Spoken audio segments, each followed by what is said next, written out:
Steph wasn't home when I got home Thursday night. I figured she was just running late. No big deal. Wouldn't be the first time. Not that we had any serious plans.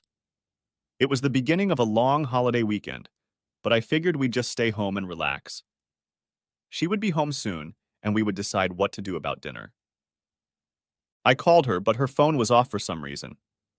I left a voicemail saying I was home, loved her, and would see her soon. I was getting worried when I found the note. She had left it on the kitchen table, which wasn't a very smart decision. That table is always cluttered with trash, and we have to clean it up every time we want to use it. Dave, I'm doing this the cowardly way, I admit it. Before I say anything else, I have to make it clear that I know you deserve a lot more than that from me.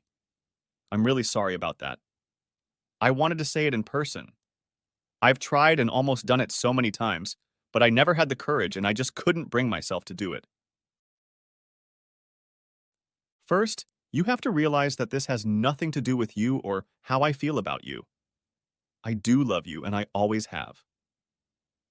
Marrying you was the best decision of my life. I am so grateful to have you in my life. You are a wonderful husband, a wonderful lover, an amazing father to our children, and the best partner in every way anyone could ever dream of. I am incredibly honored to be your wife, and I hope that above all else, our marriage can survive what I have to tell you. I won't be home tonight or this weekend. I'm out on a date. Yes, on a date, specifically for the weekend. I'll be out of town, and I'll be back Monday afternoon. I'm not going to tell you who they are or where we're going. I don't want you to do anything that we'll regret. This is our first trip as a couple, and it's a big step for us. I'm afraid this has been going on for a long time. You haven't noticed yet, and it's not affecting you or our relationship. If anything, it's been good for us. I'm happier, I appreciate you more for what you are and what you're not, and it's made our marriage better. But I can't deny that I am strongly attracted to another man. I fell in love with him without wanting to, and I have to continue this relationship. This is what I have to do for myself, at this time in my life. I desperately hope that you will understand me and find it in your heart to accept the situation and forgive me. I know you are probably upset.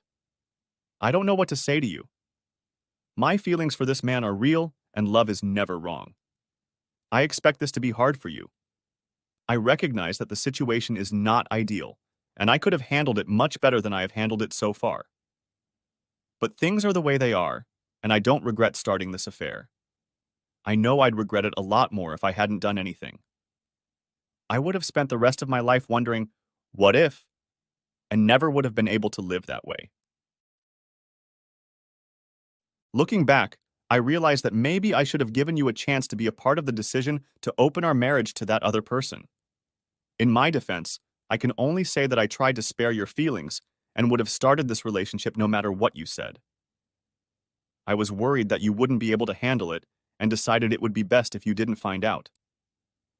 Please understand that I didn't do all of this to hurt you. I really hope you don't decide to ruin our marriage over this. I don't want you to destroy our family.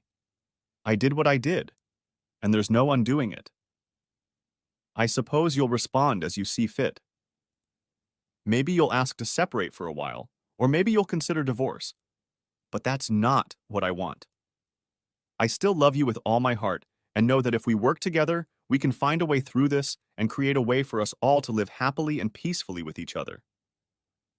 In a perfect world, you and them would be best friends and equal spouses to me, and I could be a loving wife to you both. Maybe I'm just dreaming, but now I'm no longer afraid to ask for what I need. Even if we can't go that far, I'm sure that as adults we can agree and somehow work things out. So please take advantage of these few days and think hard about what you want. My phone will be off, so don't try to call me. I will not call you unless there is an urgent need. When I get back on Monday, your feelings of jealousy and anger should subside, and we can talk calmly and rationally. I really love you, Dave. I'm sorry about the way things turned out. Try to have a good weekend and take care of yourself. We'll talk on Monday. Love, my dear beloved husband, your Stephanie. Next chapter, you bitch. Damn you. God damn you. I'm not going to tell you who they are, you goddamn bullshitter. I know exactly who he is, you chomo. He's skinny little shit Lee Davenport, the music teacher at the high school where you're vice principal, and he's a little effeminate prick. That bastard always gave me the creeps. God, you must think I'm a stupid, lying, cheating bitch. Trying to deflect my perfectly accurate suspicions with all this gender-neutral language, trying to throw me off balance, make me wonder if it might be a woman. Jesus. I never knew what you saw in that guy. He looks like he'd fall over if you breathed on him too hard. He's so sensitive, you say. The bastard is vegan, has a gluten sensitivity and irritable bowel syndrome to top it off. You invited him over often and fussed endlessly over his special food. And he barely ate anything. He loved peas. Peas. Who the hell gets excited about eating peas? You still haven't noticed, and it hasn't affected you or our relationship. Damn, I haven't noticed. I did notice. I got goosebumps when I first met him, and it never stopped. And that didn't stop you from raving about that little shit like a lovesick schoolgirl. You talked about him for months. You constantly asked him out to dinner because, in your words, he has a hard time making friends. You playfully set him up with women you knew and asked me for ideas, which you always ignored. Then at one point you claimed he was gay, and that somehow made him even more attractive to you. You kept reminding me that he was gay, so I wouldn't feel threatened, but I knew it was bullshit. He never showed any interest in anyone but you. And then, about 2 years ago, you suddenly stopped talking about him so often, to my eternal relief. Don't you dare think I didn't notice you'd become more affectionate with me. I fooled myself into believing our marriage was in better shape, yes, and that's my fault. Maybe I attributed it to that little rebound that must happen when we become empty nesters. Mike and Jessica were looking at colleges when this whole thing started, and I thought you were looking forward to our new freedom. Silly me. You were looking forward to your new freedom. Don't you tell me I didn't suspect anything? Don't you tell me I was never jealous? Don't you dare tell me I never drove myself crazy worrying about you and him and what you were doing working those extra hours. You did. Believe me, I did. You saw me. You saw what you were doing to me. You called my jealousy cute and stupid. You laughed at me for it. You laughed at me for it. You called me insecure. We're just friends, you said. We're co-workers. We work together. You're making this up. You have nothing to worry about. That's what you said every time I just twitched an eyebrow about my time with that skinny bastard. No, no, no. You made it clear to me that my job was to trust you, to believe you, and take comfort in the lie that you would never, ever betray me. If I had stood up for myself, I would have been at fault. You used that shit against me like a nuclear weapon. We spent the last 2 years of our marriage playing brinkmanship, for crying out loud. I could never say anything about it because it would make me look bad. I never called you guilty of your shit because that would mean I'm a greedy and narcissistic and bad and stupid and crazy person. Bad husband. Bad. God, you called me childish and insecure and weak. You even made me believe you. I honestly thought I was going crazy. That was easier to deal with than you betraying me like that, completely and permanently. You used the kids against me. Damn you. If I dared to tell the truth, I'd be the bad guy, guilty of ruining the marriage, of breaking up the family. You've abused every bit of love and trust I've given you. You've worn her down to the point where it's not even funny, you smug, self-righteous, greedy cretin. And you're still doing it. What kind of monster are you that we can go on like this while you think everything is fine? Screw you, Stephanie. Screw you to hell. Next chapter. I thrashed around the house like a caged tiger, mentally screaming at myself, screaming at her, screaming at him. Damn it. It's a letter. It's a goddamn letter. She's so full of shit. She's so delusional. She was never going to talk to me about this in person. I know her too well. She just tells herself that to make herself feel better. She's written and rewritten 10 different versions of this shit on her laptop, painfully picking the right phrases to make it look like she's taking responsibility for it, but really isn't. and making me look like a villain if I can't handle her shit. She must have spent weeks on this. Weeks. And then, when everything was perfect, she neatly handwrote the whole thing on a nice stationery form her mom gave her years ago that we never used, just so I knew she was being serious and sincere.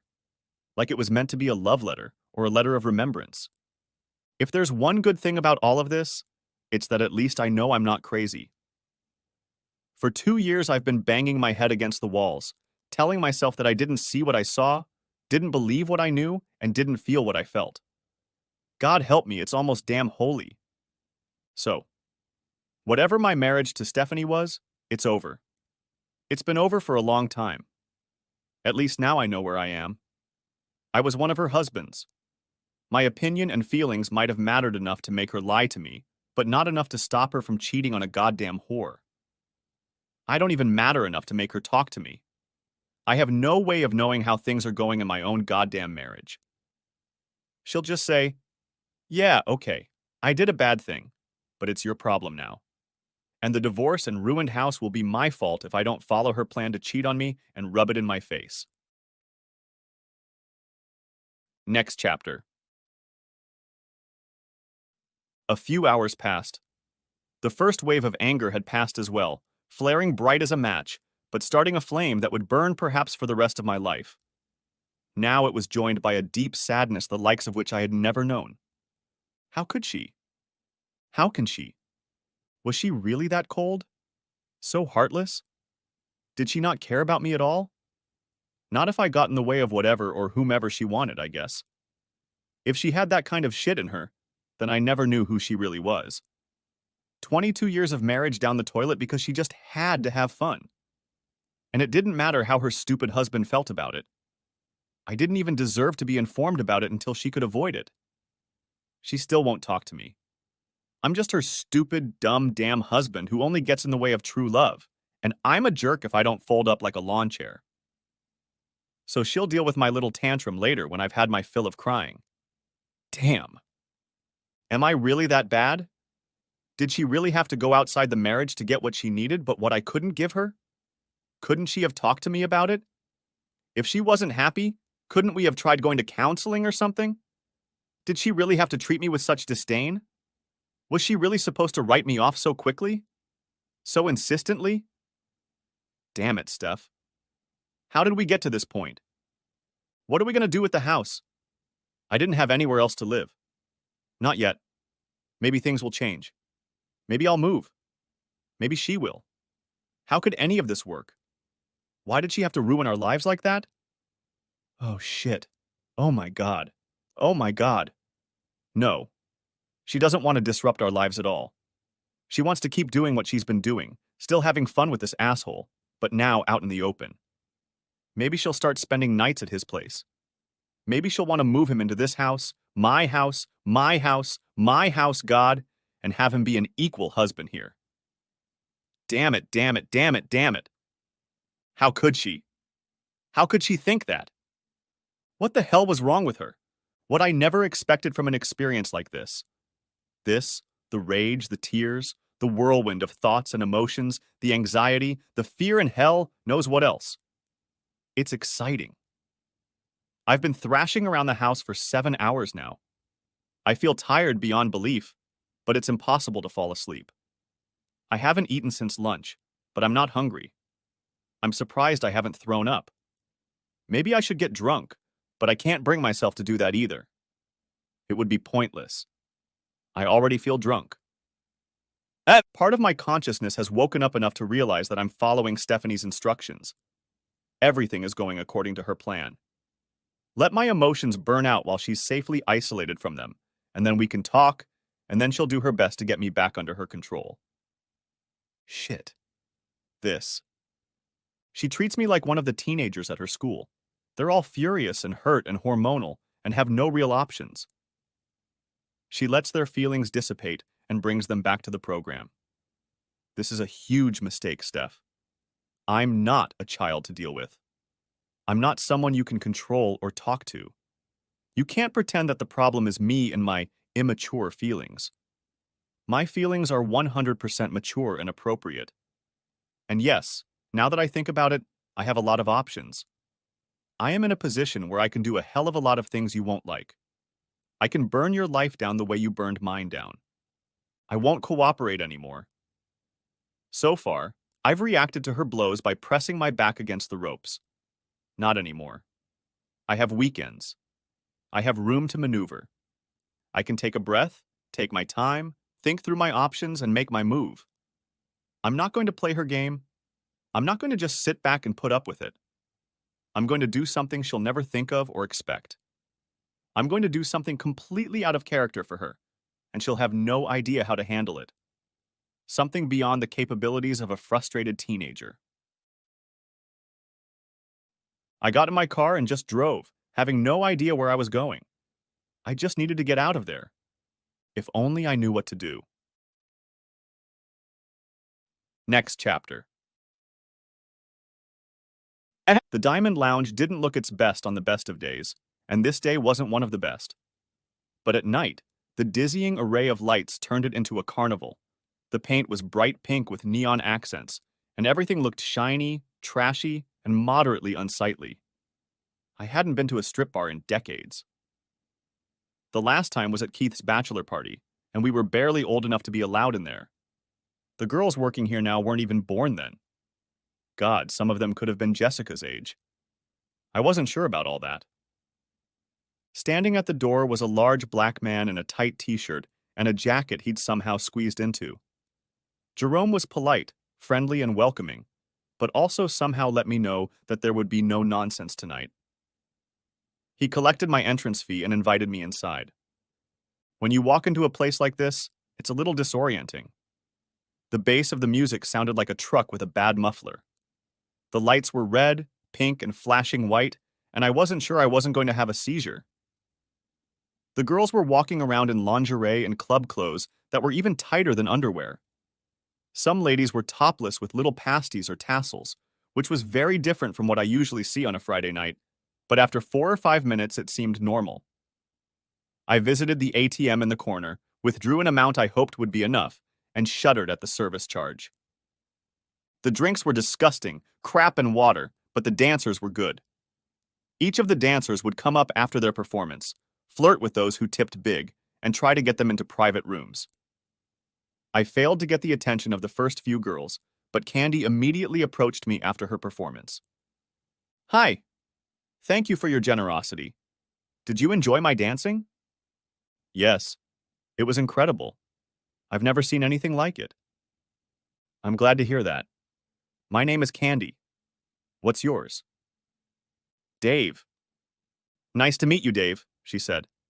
Listen, Dave, normally I'd be sitting here flirting, but I can smell heartbreak a mile away. You could hear a southern drawl in her voice, probably from Tennessee or Kentucky. I promise I can help. It's what I do. That's why I'm here. I'm sure you know that all the girls here use stage names. My name is actually Cookie. Cookie Dedridge. Cookie? Is that a real name? Shh. Yes. And I only share it here with people I can trust, because I need them to trust me. Later, I'll show you my ID with my real name and real address. I will do this because you are clearly not a predator. You're the kind of person who never comes to places like this. You're only here because you've been wronged. You feel alone and don't know what to do. I can see that, and you need my help. Some people rescue cats or volunteer at the soup kitchen. I heal broken hearts. Your wife has really worn you out, hasn't she? Yes. Is it that obvious? It is to me. It's written all over your face. And look at your hand. She took my left hand and held it out palm up. You have calluses here and here. She touched the edge where your wedding ring should have been. And the skin in between is smooth. Your ring has hardly ever left your hand, has been for years, and it hasn't been off for a very long time. Did it happen tonight? Yes. I left the ring in the car. I wondered if Steph had taken hers off while she was with Lee. Probably not. She'd never thought of betraying our marriage with her body. Why would she even remember her ring? She took my other hand. You're right-handed. Let me see. The lighting wasn't great, but she found what she was looking for. Your love line is broken. There's a gap. And here, it looks like you have two children, a boy and a girl. Twins. Oh my God. How did you do that? Am I wrong? No, no, you got it. Mike and Jessica, they've gone off to college. Good for them. Good for you too. Yeah, thanks. No, I'm serious. You're doing a good job of being a father. Where do they go to school? Mike is at the State University, studying architecture. Jessica's staying put, but she's living in a dorm on campus. She needs the college experience. She's studying to be a psychology major. Cookie nodded, looking at me intently. She let out a soft, hmm. She rose from my lap and led me by the hand to the hallway at the edge of the room. Listen, I'm going to walk you out in private. There are rules, but don't worry about that right now.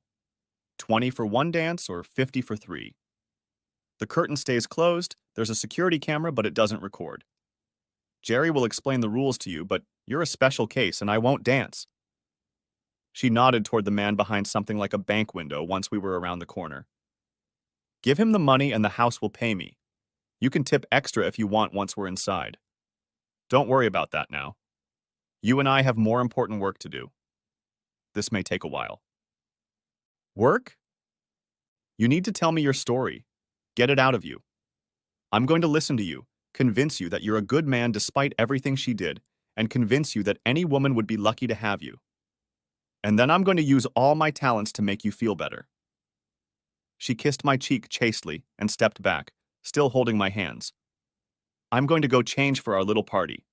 I'll meet you in room 3 in a few minutes. Go talk to Jerry. You're Jerry, I presume? I asked the guy.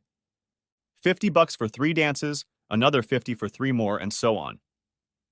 He mouthed this in a robotic monotone, repeating the same thing dozens of times throughout the night and barely realizing it anymore. Do not harm, threaten to harm, or endanger the lady in any way.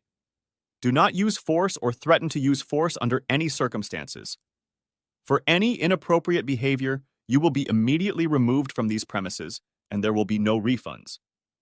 Do you understand these rules as I have explained them?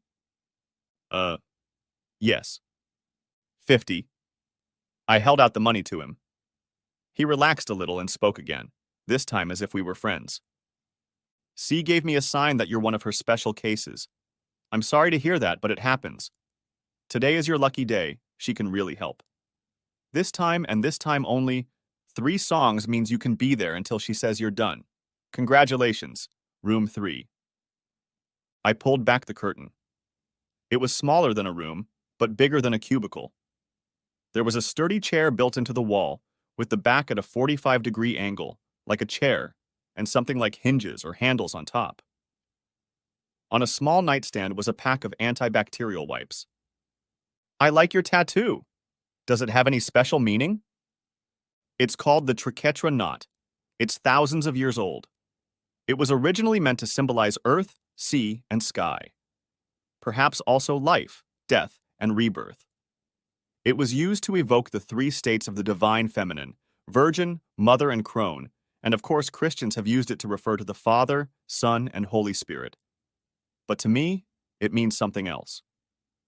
And what is that? You'll have to guess. Don't waste your time on the first try. You only get 3 tries, and you have to know me very well to at least start guessing. I have a lot of friends I've known for years who don't even come close. If you don't guess right, I'll never tell you, and you'll never know. No one has guessed right yet. She stood up, turned, took my hands, and sat me down. Relax. Take a few deep breaths and exhale slowly. She took off her wig. Was it a wig? Just don't worry about it and let me drive. You're okay, Dave. You're a good man. Tears involuntarily filled my eyes. There's nothing wrong with you, nothing lacking. You're not perfect. You have your flaws, just like me, just like everyone. But you're a good man. You're a good husband, a good father, a good son, and a good friend. I burst into tears again. Our breathing hitched, mine becoming punctuated by sobs. You don't deserve what happened. It's unfair, And it's wrong. I'm really, really sorry. You're a good person. You deserve love. You deserve to be treated better. My eyes closed and my chin pressed against his neck as I convulsed, choking back sobs. I hadn't cried this hard since I was a tiny baby. I could feel it all pouring out of me like floodwater, and Cookie just put her arms around me and let me know she was there for me. That's right. Let it out. Let it all out. Tell me your story, she said, and my mouth opened and the words came out. I wasn't in control of myself. Dave and Steph's story had sprung up on its own, using me as a receptacle. How we met in high school, our first dates, the wedding, the birth of our twins, buying our first house, struggling with bills and schedules, my career and hers. And then, the introduction of Lee Davenport into her life, her infatuation with him, the deterioration and destruction of what I thought was a good marriage. By the time I finished, the words were gone.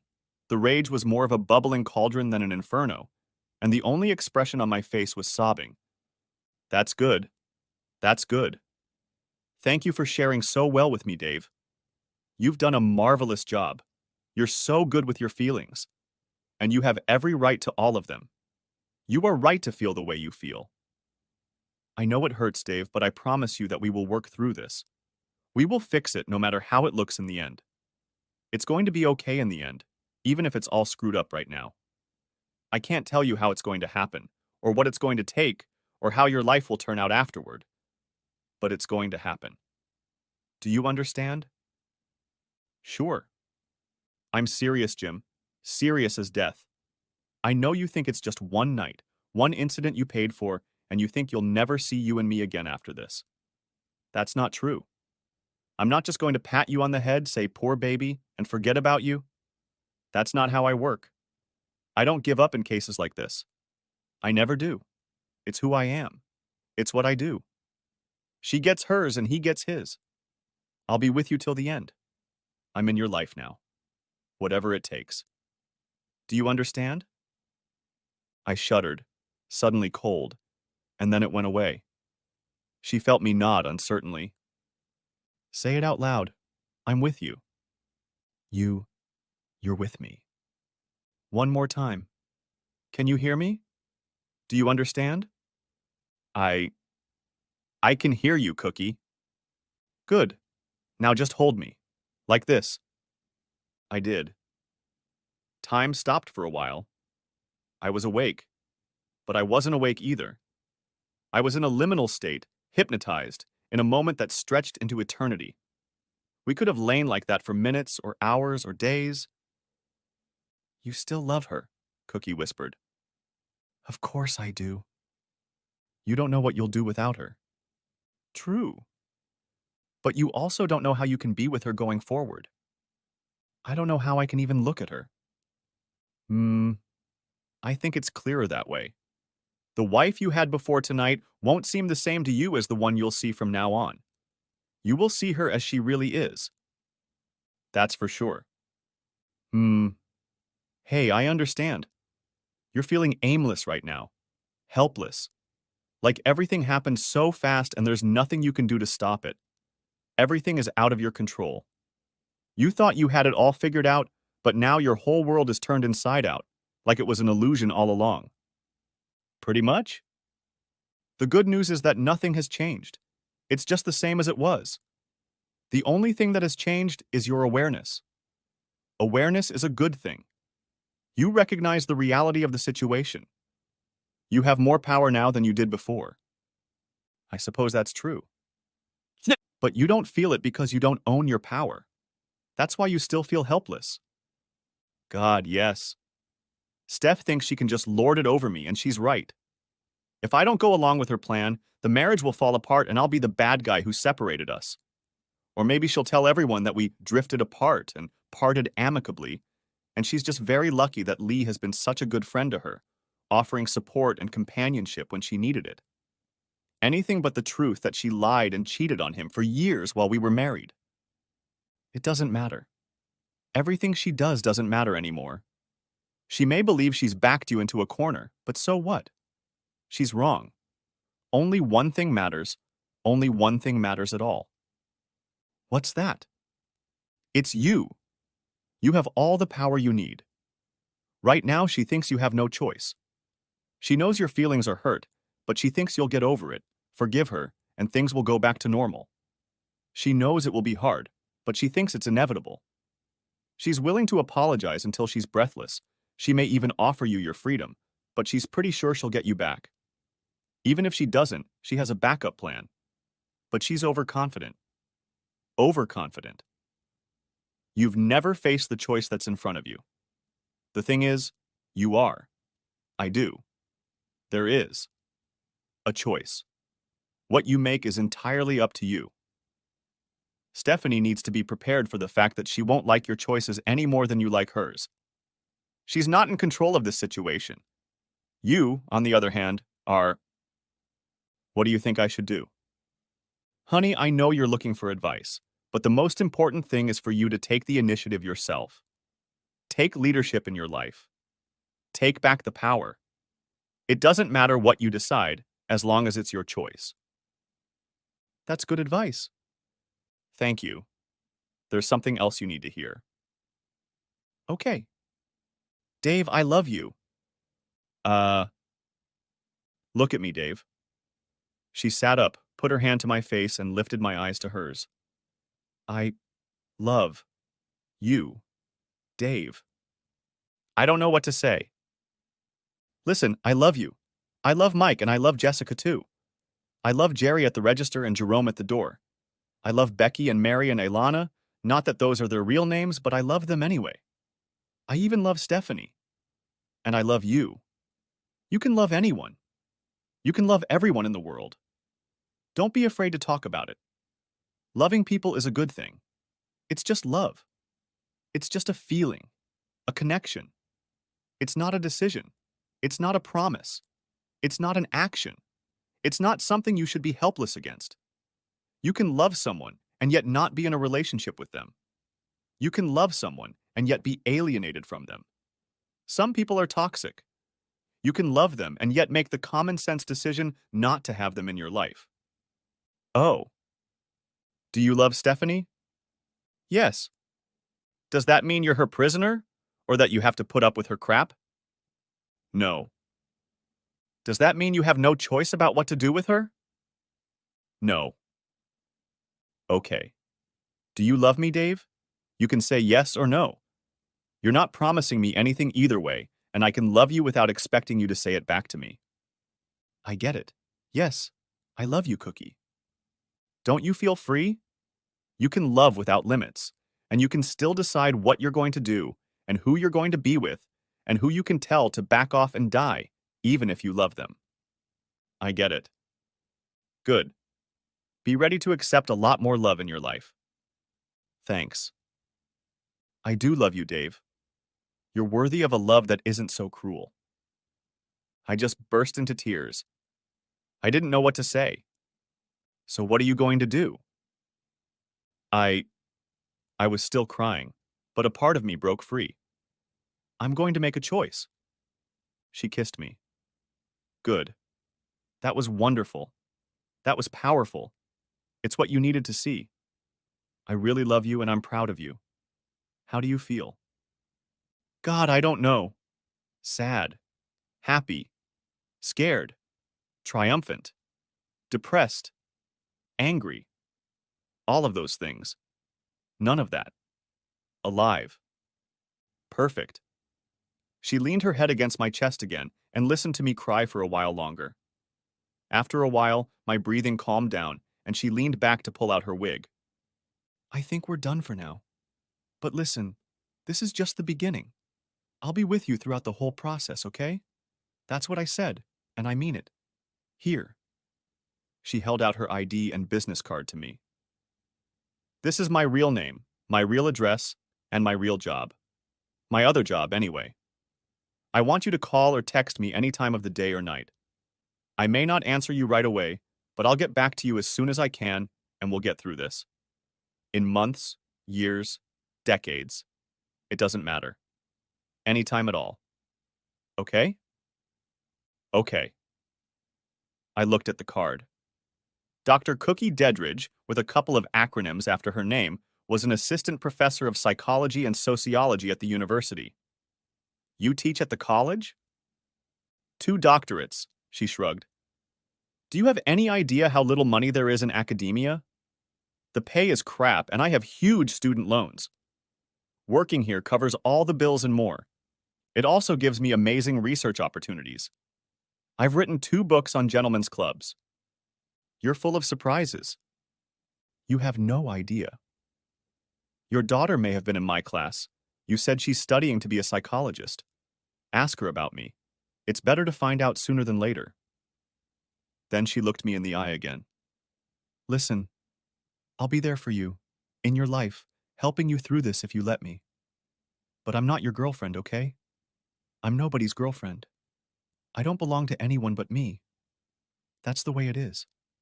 I love you, I'm your friend, and I have a life.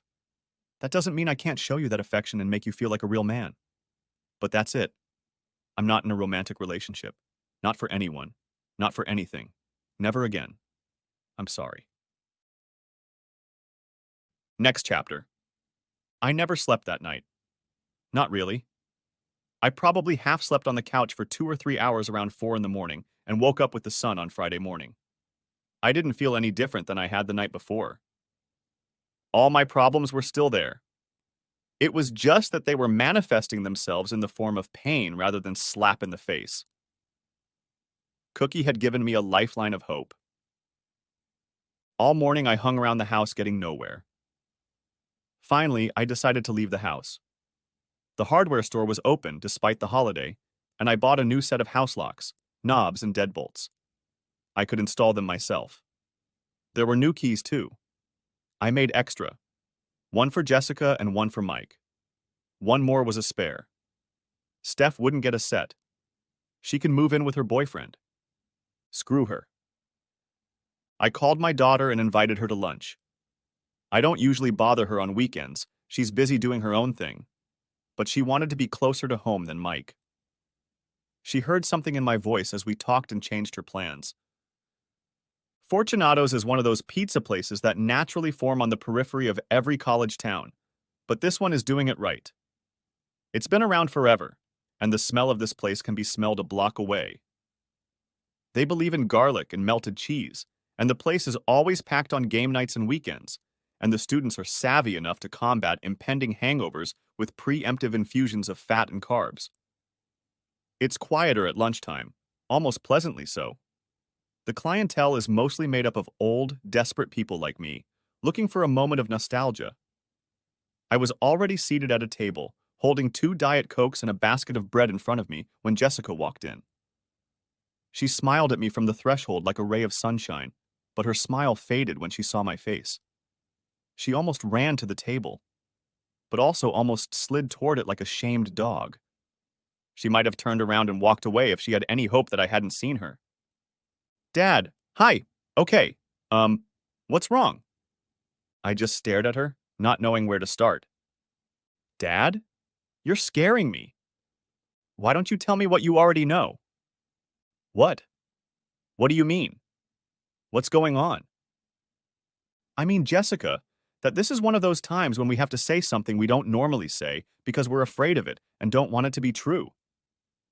It was her turn to look at me. I don't know. What are you guys talking about? Why don't you start at the beginning? Do you know where your mom is? She's at a teachers' conference. In New York, isn't she? First I've heard of that. I handed her the pages Stephanie had written. Jessica gasped and read them with tears in her eyes, while I ordered garlic knots and a 16-inch New York-style cheese pizza. I hadn't eaten since lunch the day before, and suddenly felt hungry. When she finished reading, she looked at my face again and broke into genuine sobs. I didn't bother to stop her. I had no strength to comfort her. I had nothing to offer. I didn't tell her that everything would be all right. It wasn't. All I could do was nod. Yeah, baby. This sucks, and it's not fair. My own tears fell onto the table in front of me, forming a smaller puddle than hers. I'd already cried gallons of them, and they'd dried up. We sat in silence until the garlic knots that had just come out of the oven. Fortunato's makes them absolutely amazing. They are the size of cinnamon buns, slathered in hot, fatty butter with bits of minced and crushed garlic, and you have to have a whole head of garlic on your plate. I pounced on them like a hungry man. Jessica didn't touch them. "What?" she began, still panting. "What? What are you going to do?" "I don't know, honey." I shoved more heavenly Italian goodness into my mouth. "I only know what I'm not going to do." "And what's that?" "I'm not going to get a divorce and accept it." "You're getting a divorce?" "I don't see any other way, dear." I fumbled in my pocket and pulled out 2 small white envelopes. "I'm changing the locks this afternoon. Here are the new keys. One for you and one for your brother. Give them to him the next time he comes home. I don't want to mail the keys. Don't let your mother get a copy. I'll tell her not to ask." She took them slowly, carefully, as if they might bite her. "Have you talked to Mike yet?" I shook my head. "I wanted to tell you both in person. You're in town, so you're first. But you're right. It's not fair to keep him in the dark. We can call him right now. Together. If you want, I'll do it." She pulled out her phone and tapped the screen. When the call connected, she opened it with, "Hey, little brother." Steph and I refused to tell them who was born first. They each insisted that they were the older twin, so he called her little sister. It was so darn cute. I hoped they'd always do that. "I'm here with Daddy. Listen, something's come up. Do you know what we talked about?" She was silent. "Last year. You know." "Oh." Silence again. "Yeah." Then, "No. I'm serious." Another pause. "He's here. I'm going to put it on speakerphone, okay?" She put the phone face up and tapped the screen. "Hey, Mike." "Dad, I don't know what to say. Is it true? Are you sure?" She left a note. "Jesse already read it just now. Here, I'm sending it to you." I laid out the pages, took pictures, and sent them in the message. While I was doing that, I asked, "So you guys talked about it?" Only to each other." "So you knew." No, we didn't know. Not exactly. We were worried, that's all." "You two have always been smart. To tell you the truth, I was worried too. But I couldn't say anything. Without accusing. Without making it real." "That's how it was with us too," she said. "We didn't know what was wrong. We thought that maybe you had, I don't know, some kind of understanding? Maybe? We didn't want to think about it too much." "Well, for your information, no, we never had any such arrangement. It's just that your mom demanded that I not be jealous or even hint that I didn't trust her. That's the hardest part. I was living a lie, driving myself crazy, and I wasn't allowed to say anything about it." "It wasn't a lie," Jessie said. "Only I was allowed to call her Jessie. To everyone else, even her mother, she was Jessica. Mommy loves you. She really does. I know that for a fact." "It may not be a lie, but it's not the whole truth either." I heard Mike sigh, reading the letter on the other end of the phone. "No, probably not," she admitted. The pizza arrived. She was great.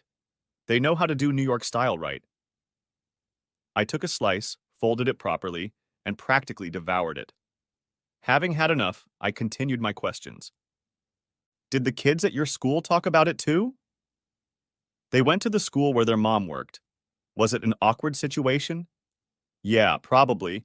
But it would be even worse if everyone was whispering that their mom was cheating on their dad with a creepy weirdo music teacher."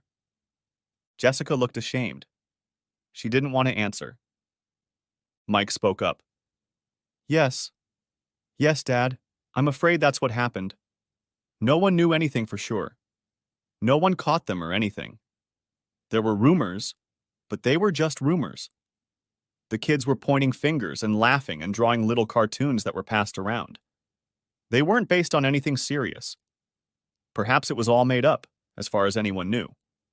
Maybe it was all about how they acted around each other. how they looked at each other. Nothing definite. It was just childish shit. I can't help but notice that no one's named Shithead yet, I said. But let's turn those cards face up, shall we? We're all talking about the same person, aren't we? Go ahead. Go ahead and say it.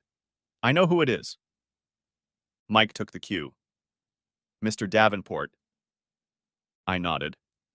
Yeah, she was always weird about him, and that bastard always gave me the creeps. I shuddered. God knows what she found in that little bastard. Jessica looked at me with new eyes. She wasn't used to me swearing so much in front of her. Oh well, I guess it was a new day for all of us. I never liked him either, Daddy. Oh well, keep disliking him, especially if he becomes your new stepfather. I'll be happy if you spit in his face every time you see him.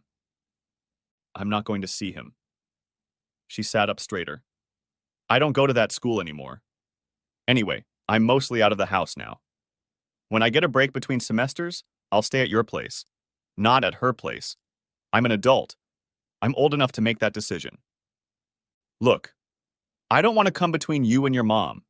She's still your mom and always will be. And then, however, there's no law that says I have to have anything to do with her stupid boyfriend.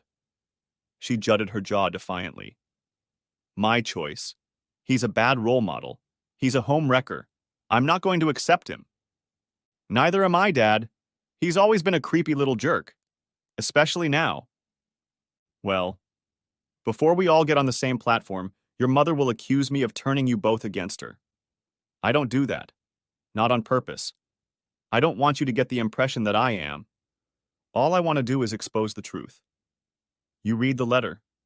You heard how I feel. That's all there is to it. That's all I want to say. They fell silent. Okay. I guess we're not done yet. I sighed. Okay. Listen. Here's what's going to happen next. Steph will come home and find that the locks have been changed and her stuff has been moved into storage. Mike, Jesse has a new house key for you. Maybe I'm just being dramatic. Maybe I'm just being petty. But right now, I think she deserves that statement so she knows to take me seriously. When all the dust settles, I'll probably let her keep the house, or let her buy me out. I don't think I'd want to stay there. No one likes to be played, and that's where it happened to me. My memories of my time there will be tainted. Don't say that, Dad. It's true. She used that house against me as leverage. My house, no. Our house was threatened if I spoke up. I spent about 2 years there, twisting myself into knots, pretending everything was okay, even though deep down, I knew it damn well wasn't. Why would I want to keep living in a place like that? Neither of them had much to say on the matter. I should get going. I've got a lot to do. Oh, Jessica, I was wondering, did you take any classes from Professor Deathage? Does that name sound familiar to you? You mean Dr. Smurtage? Is that what they call her? She's like a celebrity. Yeah, she taught my psychology 101 last semester. It was a big class with 100 people in lecture and 7 or 8 graduate students leading discussion sections. I didn't get to know her better, but I'm looking forward to taking her classes at the 300 and 400 levels when I take the preliminary exams. Why do you ask? Well, this is where she caught me off guard. Well, I met her by accident. She thought about it for a second. Then her eyes opened, bright as beacons, and illuminated me like the searchlights of an escaped prisoner. No, you haven't met. Didn't what? Mike asked, still on speakerphone. You went to... Okay, Jesse. Can we not say anything else right now, okay? What the hell is going on? Mike was clearly out of earshot. Mike, I'll call you back, Jesse said, tapping the screen to end the conversation. Papa, I can't believe you. Believe what you want to believe. I think Cookie's making no secret of the fact that he's moonlighting. Are you kidding? That's part of what she's famous for. Also, every man with a pulse on campus falls instantly in love with her. But she's not known to have a date. Everyone thinks she's a lesbian. Maybe she is. I don't know. It's none of our business. Of course it isn't. But I can't believe my own father would go to... All right, stop there. You admire this woman and look forward to attending her classes, and you know she works as a dancer, so there's no shame in that, right? It's called empowerment these days. So why are you so scandalized that I met her there? Because you're my dad. Well, I'm not really comfortable talking to my daughter about it either. I told you 15 minutes ago that your mother cheated on me for years, and now I'm the bad guy because I had nowhere to go and no one to talk to when I found out, so I intentionally did it my way. Maybe you'd like it if I got drunk to the point of passing out or ate a bullet. Don't even say that. Why not? Those are the options your mother left me. I'm sorry as hell for being off script, but you better believe I'm not going to sit home and feel sorry for myself until she comes home and tries to convince me to start sharing with her. She would never. Jessie shook her head. No, yes. Yes, she would. That's exactly what she wants, isn't it? Obviously, yes. And it's never going to happen, is it? No. No way in hell. And you're talking to Professor Dedridge right now. Yes. Well, maybe she can help. She straightened up. God, I can't believe I'm talking to my father about this. And I can't believe I'm having it with my daughter. We're in uncharted territory, aren't we? I think we are. Are you going to be okay? In time, but not soon. I looked at the plate of pizza. I'd eaten 4 of the 6 slices and barely remembered doing so. Do you want the rest? No, thanks. Take it home. You seem to like it, and I'm not hungry at all. The phone rang. It was Mike. I answered it, still sitting with Jessica. I put it on speakerphone. Okay, so are you going to tell me what that was about? I'm just finishing up here with Jessie. She's right here. I'm sorry. I'll tell you all about it, or she will. I know you two are thick as thieves, and she can probably explain things better than I can. I don't want to be left to my own devices, Dad. That's fair enough. I met one of her professors. I heard about that. Dedridge? Dedridge. And your sister somehow figured out where I met her. Where was that? The Diamond Lounge. I don't know that place. Where is it? I remained silent.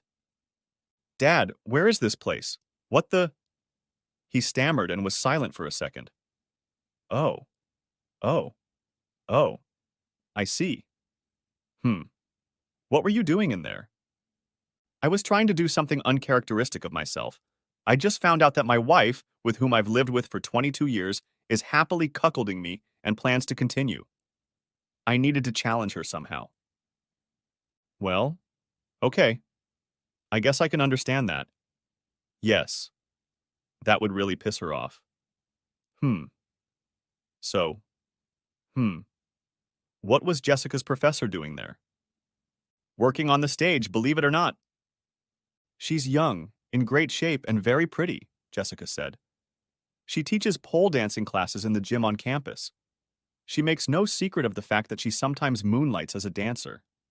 It brings her a certain amount of respect, or at least notoriety. But exactly where she works and when is largely unknown. She raised an eyebrow at me. The Diamond Lounge, huh? That little bit of information is probably worth something in campus gossip. Well, hell, I'd like to see it too, Mike said. Maybe next time I'm home, Dad, we'll have a boys' night out. Okay, I don't like this conversation anymore. Did you get a lap dance? Michael. Did you? Yeah, Dad, did you? Jessica liked that. You're no better than he is. Answer the question. Okay. Yes, I had a lap dance. I'll even get a chance to guess the meaning of her tattoo. Wow, Mike said. She has a tattoo? Jessica asked. Yes. What is it? Where is it? Get yourself a lap dance and you'll find out. No. I'll just hit on Daddy until you tell me. It'll be cheaper that way. Oh, and more fun. Honestly, Dad, Mike said, I can't think of anything else that would piss Mom off more than that. How about if I had a long-term, emotionally intense love affair right under her nose for several years, and manipulated her so that she couldn't blame me for anything, but instead made her believe she was crazy? Oh, you're right. That's much worse. Thanks. As fun as this is, Jessica said, getting up from the table, I have a paper to write, and there's a lot to think about. Dad, call me tomorrow and let me know how you're doing. Maybe you want to go out to dinner or something? Actually, yes. I need your help moving some of your mother's things into storage. Can you come by this afternoon? She looked a little upset but nodded. Yeah, okay. I'll be there around 3. I love you. I love you too, Daddy. Don't be lonely tonight, okay? I'll be busy. I've got a lot of things to do. Oh, yeah, okay. I love you. She headed for the exit, and I reached for my phone and turned off the speakerphone. Seriously, Dad, you can tell me. Now that Jessica's gone, was that woman hot? Scalding. Mike, thanks for listening. I love you, son. I love you too, Dad. Try not to do anything weird tonight. Call me when you can.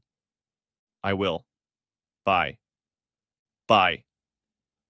I ended the conversation, wrapped up my bits, and paid the check. The day was pleasant enough, so I went for a walk. Walking was a good thing.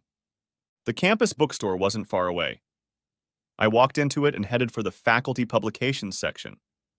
Sure enough, they had copies of books written by Cookie, both published by University Press.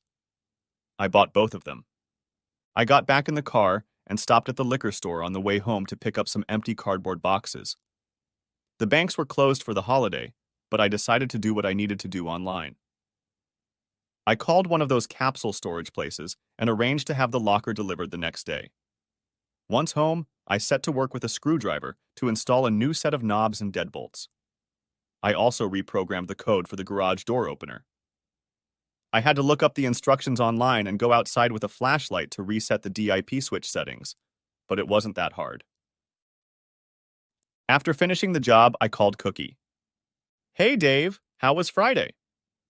So far so good. I changed the locks and told the kids. Told them? Well, that certainly counts as a decisive act. Good for you. What did you tell them? Nothing but the truth. I let them read the letter Steph wrote. It's in her handwriting, and they know it's not a forgery. And I told them I was going to get a divorce. And you decided that? Unless Stephanie can figure out how to undo what she did, then yes. Good. Well, that's a strong choice. Unless you start poisoning the well against your separated wife, I think it's the right thing to do. Just be careful. If you start bad-mouthing her or trying to turn your children against her, you'll make things worse for everyone, especially yourself. I realize that. I just let Stephanie hang herself from her own words, that's all. Oh, and they knew right away it was Lee Davenport. They weren't surprised. Apparently, the guys at her school had been whispering about it for a while. That's understandable. Cheaters are rarely as smart as they think they are. No one should be surprised that rumors are flying around. Yes, it's good to know I wasn't alone in my suspicions. And yes, Jessica taught your psychology 101 class last semester.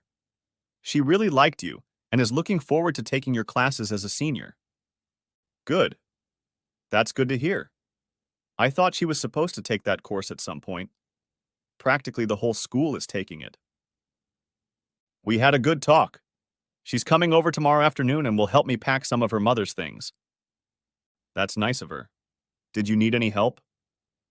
I guess I could have worked on it myself, but it would have taken longer and been even more discouraging. Dave, I wasn't talking about Jessica.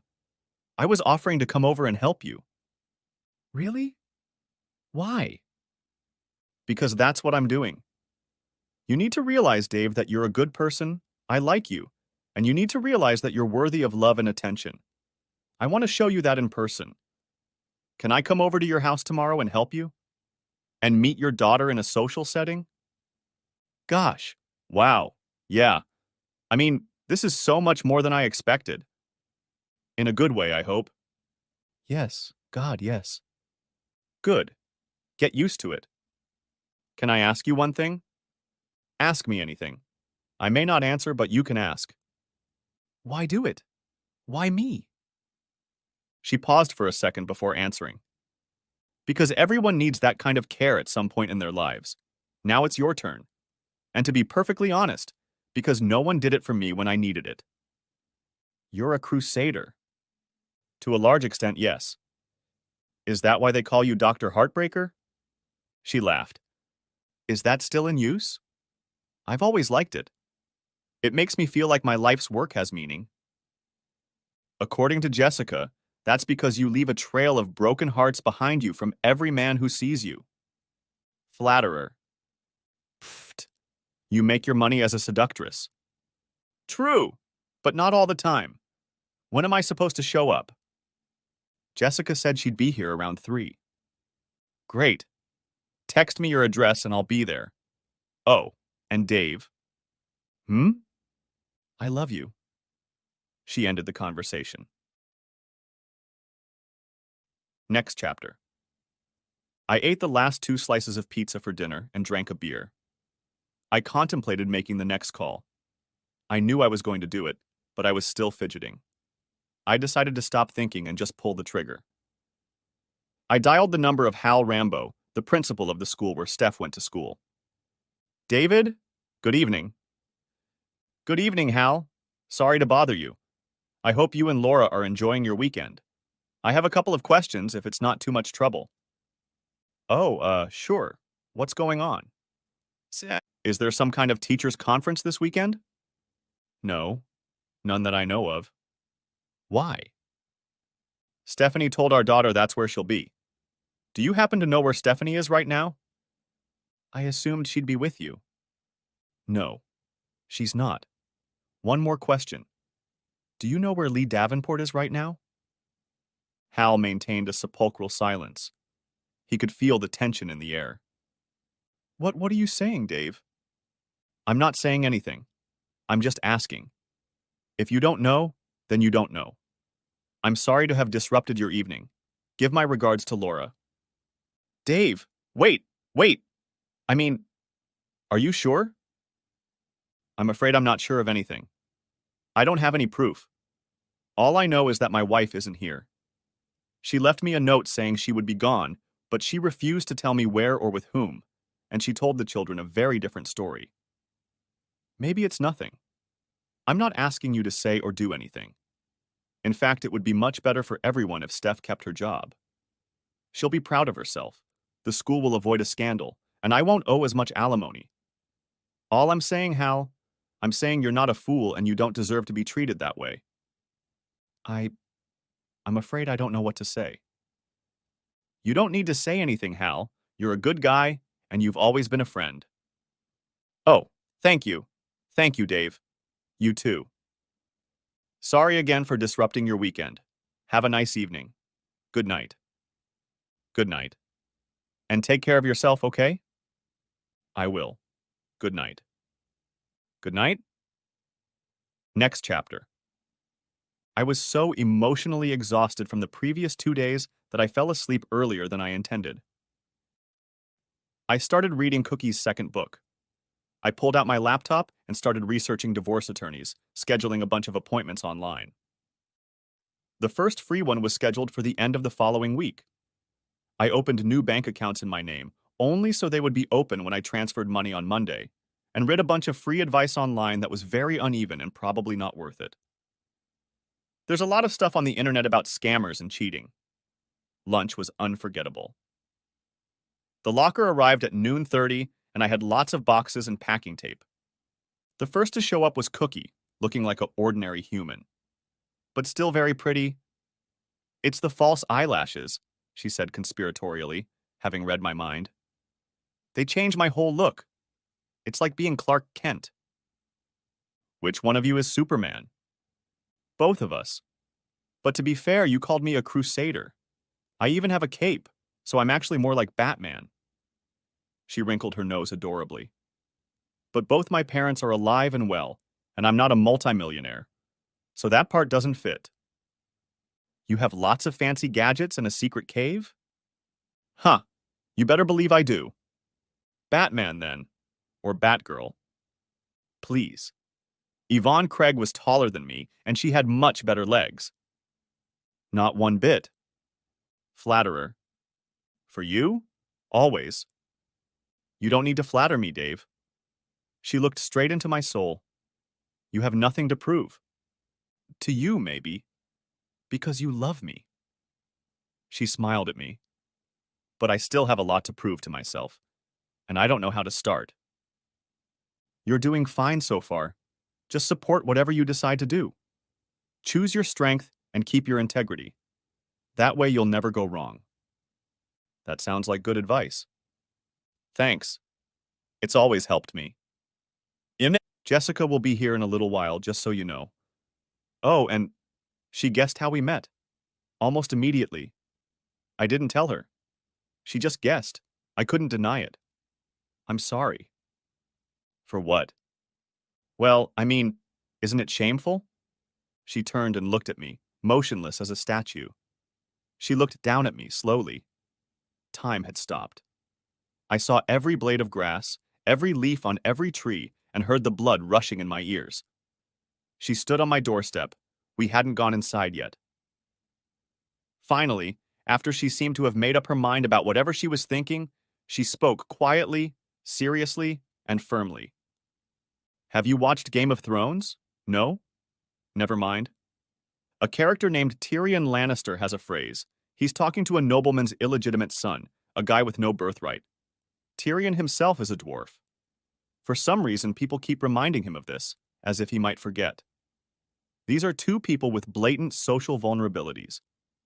Tyrion tells Jon Snow, "Never forget who you are. The rest of the world won't. Wear it like armor and they can never hurt you."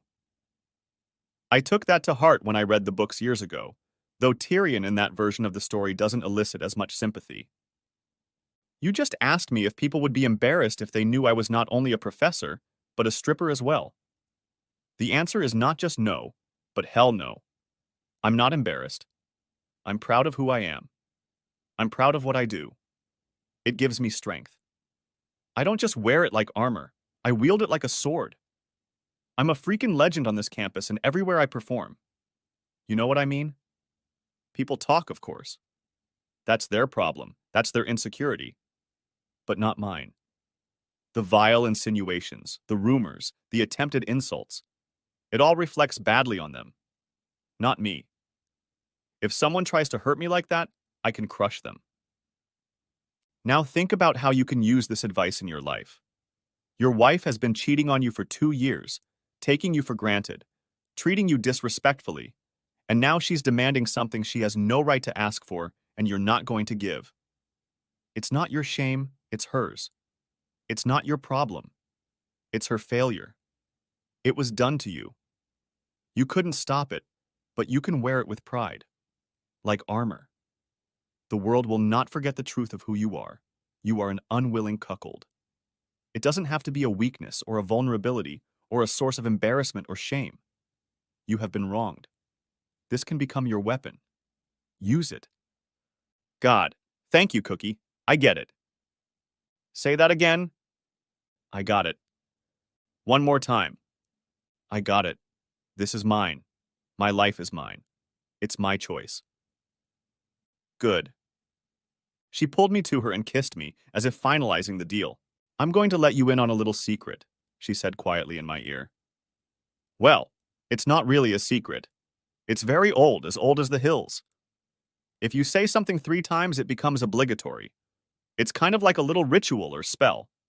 Simple, but very effective. Oh, like Beetlejuice, Beetlejuice, Beetlejuice? Exactly. But it's more of a summoning than a binding. Be careful when saying things like that. You never know what might come up. She seemed at least half serious. Ahem. Jessica stood 10 feet away from us. Neither of us heard her car. We were still standing, hugging each other. Gotcha. I froze in place. Cookie was the first to react. She was somehow completely calm. Nonchalant, even. Hello, you must be Jessica. Dave told me you were in my class last semester. I recognize you now. Jessica Jameson. That's right. It's good to see you again. How are you enjoying this semester? You Just made out with my dad. Yeah, he's a good kisser. Is that appropriate? Hmm, you tell me. We just found out that your father has been in an open marriage for years, though his wife hasn't bothered to inform him until now. She is currently away with her lover to parts unknown. This good man is now officially estranged from her. You and I are here to help move her things out of the house. I suppose he's free to make out with whomever he wants. Still, it's, kind of a shock. I'm sure it is, and I know it's the latest of several shocks. I'm sorry about that. It may not be the last. I hope it's not a shock to you to learn that your father has a backbone. No. Good. Dad? You didn't say anything. Cookie's a good kisser, too. Papa? Well, yeah. I don't want to hear it. Even as she reacted, she laughed too. I did too. We were all laughing. At some point, Cookie let me go, and we went into the house to begin the grim work of dismantling my life. Jessie went into our bedroom and started going through my mother's clothes and personal belongings. I went to the kitchen and started sorting through the kitchen utensils. She had all sorts of gadgets and gadgets, most of which were rarely used. I didn't even know what it was all for. We still had the original boxes in the attic, so I was able to pack it all up properly. Then there's the wedding china and her grandmother's heirloom formal sets. Cookie became a constant goddess of cardboard, packing tape and bubble wrap. Wedding album. Steph's diplomas, books, and all the stuff from her home office. You never think about how much junk you have until it's time to pack and move it. At one point, I showed Cookie the letter Stephanie had left behind. She read it as if she had seen this kind of thing many times before. When everything was ready, I bought the usual reward for movers, takeout food and more of it. Sandwiches, wings and wedges, and 6 bottles of beer. Yes, Jessica was 19, not 21, but I was under no illusions. We weren't drinking to get drunk. We'd already worked for hours, and we still had a lot of work to do. So, said Jessie, clearly wary of broaching the subject, but determined to make it as awkward as necessary. Are you guys kind of the thing now? I flinched. Cookie smiled. We're the thing, she said, but not that thing. We've known each other for 2 days. Your father isn't in the right emotional state to start a new relationship, and I don't like romance. So no, it's not like that. We're not a couple and we're not going to be. Right now, I'm just a friend. A good friend, and I'm proud to be here with him. Dave is a good man, a strong man, and I love him. Jessie's eyes widened at those words, but Cookie continued as if she didn't notice. He needs emotional and psychological support right now. When the going gets tough, we come together with those we can count on, those we know have our backs. That's when you find out who your real people are. Too often there are fewer of them than we realize. So, here's the thing. I'm here for him because he deserves it, and I'm honored to be the one for him. Jessie nodded in time with Cookie's words, engrossed in the message. Wow, okay. Yes. Thank you. From both of us. I'm glad you're here with us. Her brow furrowed, and she gave me a leering look. Oh no. Don't say that, Jessie. Don't say it, you mischievous little... Are you sleeping together? Damn it, Jessie. Not yet, Cookie replied, not wasting a second. We'll see how things go. She smiled, looking at the scared expression I had on my face. I'm sure it'll be fun. But even then, we won't be a couple. Not really. I think that's the biggest obstacle in the way. Dave doesn't seem to be the type for casual but affectionate liaisons, no matter how much he needs them. I'm here, you know. Both ladies burst into laughter. Hell, so am I. Seriously, Jessica said. Why don't you do relationships? Half the campus is ready to bust down your door just to get a shot at you, and the other half wishes they'd had the guts to try. Don't you get lonely? Sure. Sometimes. Cookie thought for a moment, then seemed to make up her mind. But I have friends. I never need company or attention. If I need to scratch my teeth with someone who cares about me, I know where to go. But I perform exclusively alone, and I have my reasons for that. Look over here, Jessica.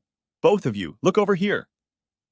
Her index finger was pointing to a tiny spot about 2 inches below my collarbone.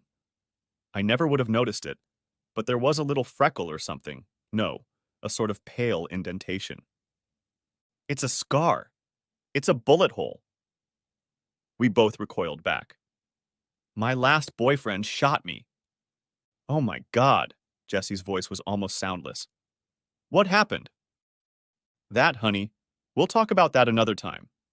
For now, let's just say that Betrayal and I are old acquaintances. I decided a long time ago that no more guys was the right choice for me. David is a wonderful, generous man. He is intelligent, kind, and very caring. I'm sure he'll make the right woman very happy when he finds his way to love. But that lucky bitch, whoever she is, won't be me. I'm out of this game. Forever. Well, I guess that was settled. We finished our sandwiches and drank the rest of our beers, dipped into our work for a while, and after a few more hours, Jessica started talking about how she wanted to finish. We'd accomplished a lot, but of course we had more to do. I don't think I'm going home. I don't want to leave you alone tonight, Daddy. I'm going to stay here in my room. He won't be alone tonight, Cookie said. This was news to me, and I'm sure it was reflected on my face. Well then, Jessie said. In that case, I'm definitely going back to the dorm. I don't think I can handle it any other way. The two women hugged, and Jessie whispered what must have been an admonition not to hurt me, and Cookie made a sacred oath in return. They parted, and my daughter threw me an incredulous look, and then hugged me goodbye with the words, "I love you, Daddy," spoken softly. As she walked away, I was surprised to find myself holding hands with Cookie. She smiled and walked me into the bedroom. I meant what I said earlier, Dave, she said. I love you. You can love me too if you want. But don't fall in love with me. I'm not a replacement for Stephanie. This isn't a new romance. Accept it for what it is, and don't mistake it for something it isn't. Which is what exactly? I mean, you were right. I've never done casual hookups before. I'm new at this. That's an affirmation, recognition, and attachment. She pulled off her shirt again. Confidence and fun. I pulled off my shirt and climbed into her arms. She smiled and greeted me. You're shivering. She was right. I was trembling. Relax. There's no need to rush. I know you're fragile right now. There's no shame in that. She just put her arms around me. Nothing will happen that you're not ready for. Nothing you don't want, nothing you'll regret later. Okay? It's been so long. I hadn't touched another woman in over 20 years, until that night with you. Even then. There were rules. I felt her nod. She was warm against my skin. I liked that. I have an idea. I brought her to the edge of the bed and pulled her toward me. Tell me your story, I said. She tensed and became completely still. You don't know what you're asking. Yes. Yes, I do. I think for you ... et like you have a lot of complicated walls. You can love whoever you want. But real intimacy, the one you made me share with you, is harder. That's the part that suffers betrayal. I'm still very raw, but I'm guessing you haven't dealt with your issues the same way I've dealt with mine. I doubt either of us will ever get over it at all. By telling you my story, I helped myself. I don't think you tell yours very often or to many people. If you want to help me, let me help you. Let me give you some of what you gave me last night. I believe it will bring us closer together and perhaps help us both. Damn you for being reasonable. I'm the one who's supposed to be the psychologist. In your professional opinion, then, am I close? Yes. I'm afraid you are. She shuddered. Please, just listen. Don't say anything while I'm talking, and try not to judge me. You're going to hear some things you won't like. You shouldn't. I'm not going to. You probably won't want to see me or talk to me anymore after I tell you this. I won't mind if that's the case, but I really hope it's not. I really like you, Dave. I really want you to get over this heartache. I really want to help. If you have to kick me out, I'll feel like I've let you down. Shh, it's okay. I let it out for you. It would mean a lot to me if you could do it. If only it were that easy. It's bad. Really, really bad. I realized it had to be. You've got a spell of love. No, I have plenty of love. I'm done with relationships. Love is just a feeling. The other thing is deciding what to do with it. I nodded. She could feel it. That's what you said the day before yesterday? Well, you can believe it. I trust you, Cookie. Trust. That's what it's all about, isn't it? Love doesn't break that easily. Trust does, and it's almost impossible to rebuild. Yes, I've had it thrown in my face. And I've been shot. I didn't say anything. I couldn't. What could be said after that? Okay, she said, as we reached a dreamy relaxation, her breathing synchronizing with mine. Then she exhaled. His name was Justin. He was a handsome man. 5'2" tall, slender build, pale skin, long wavy dark hair, and blue eyes that a girl could get lost in. And I did. I loved him with all my heart.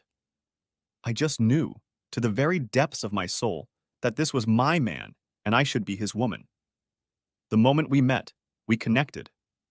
It was like closing an electrical circuit. We didn't talk about it. We didn't even meet. We were just a couple, connected at the loins, from that moment on and forever. For your information, I wasn't a virgin. I was 25, single, and I loved it. I've had my share of men. Depending on who you ask, probably even more than my share. I've had all kinds of guys. I even played around with a few girls, but then decided it wasn't for me. Turns out I don't have a physical type.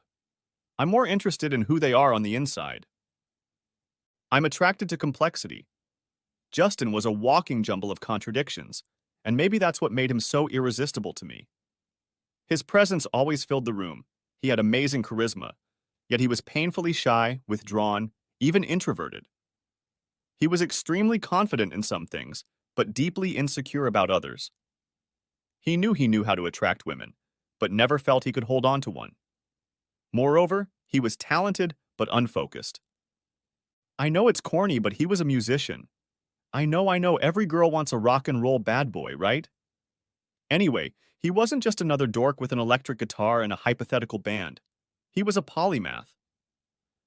If you put an instrument in his hands, he'd fiddle with it for a few minutes and make it sound magical. There wasn't a single string he couldn't pull to make you cry.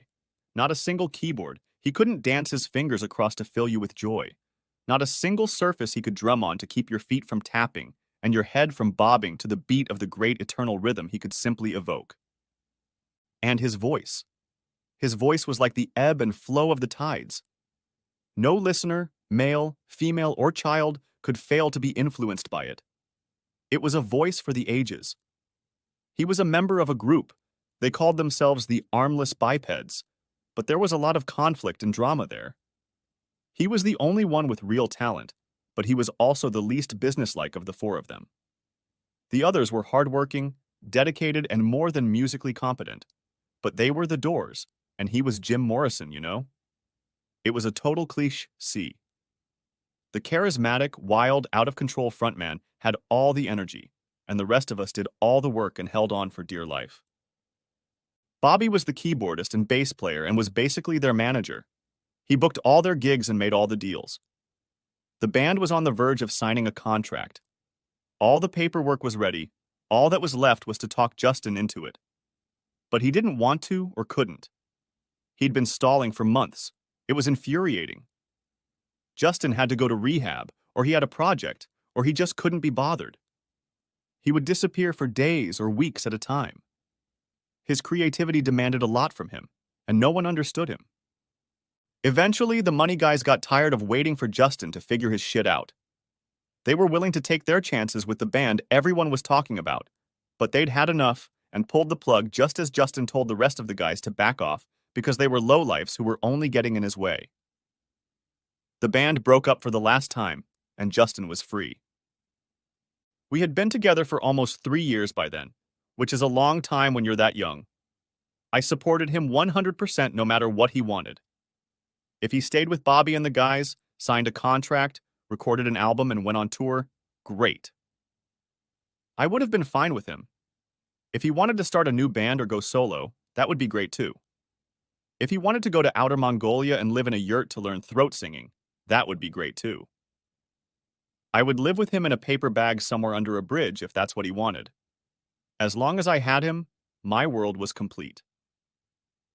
Unfortunately, Justin took his new sense of freedom to the extreme. He didn't just throw off the encumbrance of the band, he threw off his entire life and identity by deciding to start over. That also meant getting rid of me. Now tell me, Jim, have you ever heard a song called Ohio Shores? I can't say I have. It's a traditional Appalachian folk song. It's a tragedy. A man loves his woman so much that he can't bear the thought of ever losing her, for whatever reason. He asks her to marry him, but she refuses, and then he kills her. That way she will always be his and no one else's. That same year, Nick Cave and the Bad Seeds released a similar song, Where the Wild Roses Grow, with Kylie Minogue. There's a whole gothic subgenre of this shit. Murder ballads. That's even the name of the album. Jesus. Yeah. My tragically depressed, brooding emo artist let the idea into his head and decided that's what he had to do to part with his life. He didn't just want to leave me behind. He didn't want to leave me behind at all as part of anyone's life. So I had to die. He pulled out a gun from somewhere, some shitty Saturday night special called The Raven. Apparently he liked it. When he got home, he found me working on my second thesis as usual. When I got up to kiss him, he shot me twice. I didn't even realize what had happened. It didn't hurt at first. I was just confused by the noise. He coughed. What kind of weapon is it that coughs and doesn't explode? Then I felt weak or nauseous. I was left with a nasty scar between my shoulder blades, which is hidden by a tattoo. So, yes and no. That's why I got the tattoo, but that's not what it means. I could have done any pattern I wanted to hide the scar. Other things might have worked better than a triquetra knot.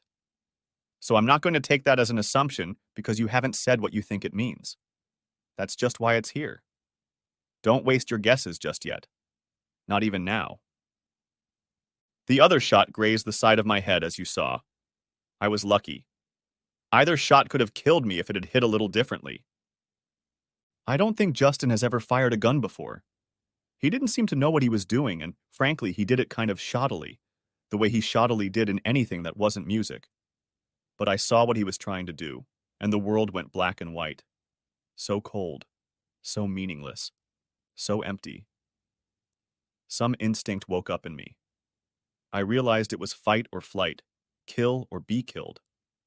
The quickness that kept our ancestors from being eaten by saber-toothed tigers kicked in, and my hands went around Justin's throat. I shouted, and wheezed, and wheezed. He wasn't Justin anymore. He wasn't the man I loved, the man I was willing to do anything for, the man I was willing to give my life for. He was the threat. He was the enemy. It was either him or me. I even forgot about the gun. At some point, he fired a third shot, but he missed, and I didn't even notice. I propped myself up on my elbows just enough to block his wrist so he couldn't point it at me, but I wasn't aiming for that. I just needed better leverage to choke the life out of him.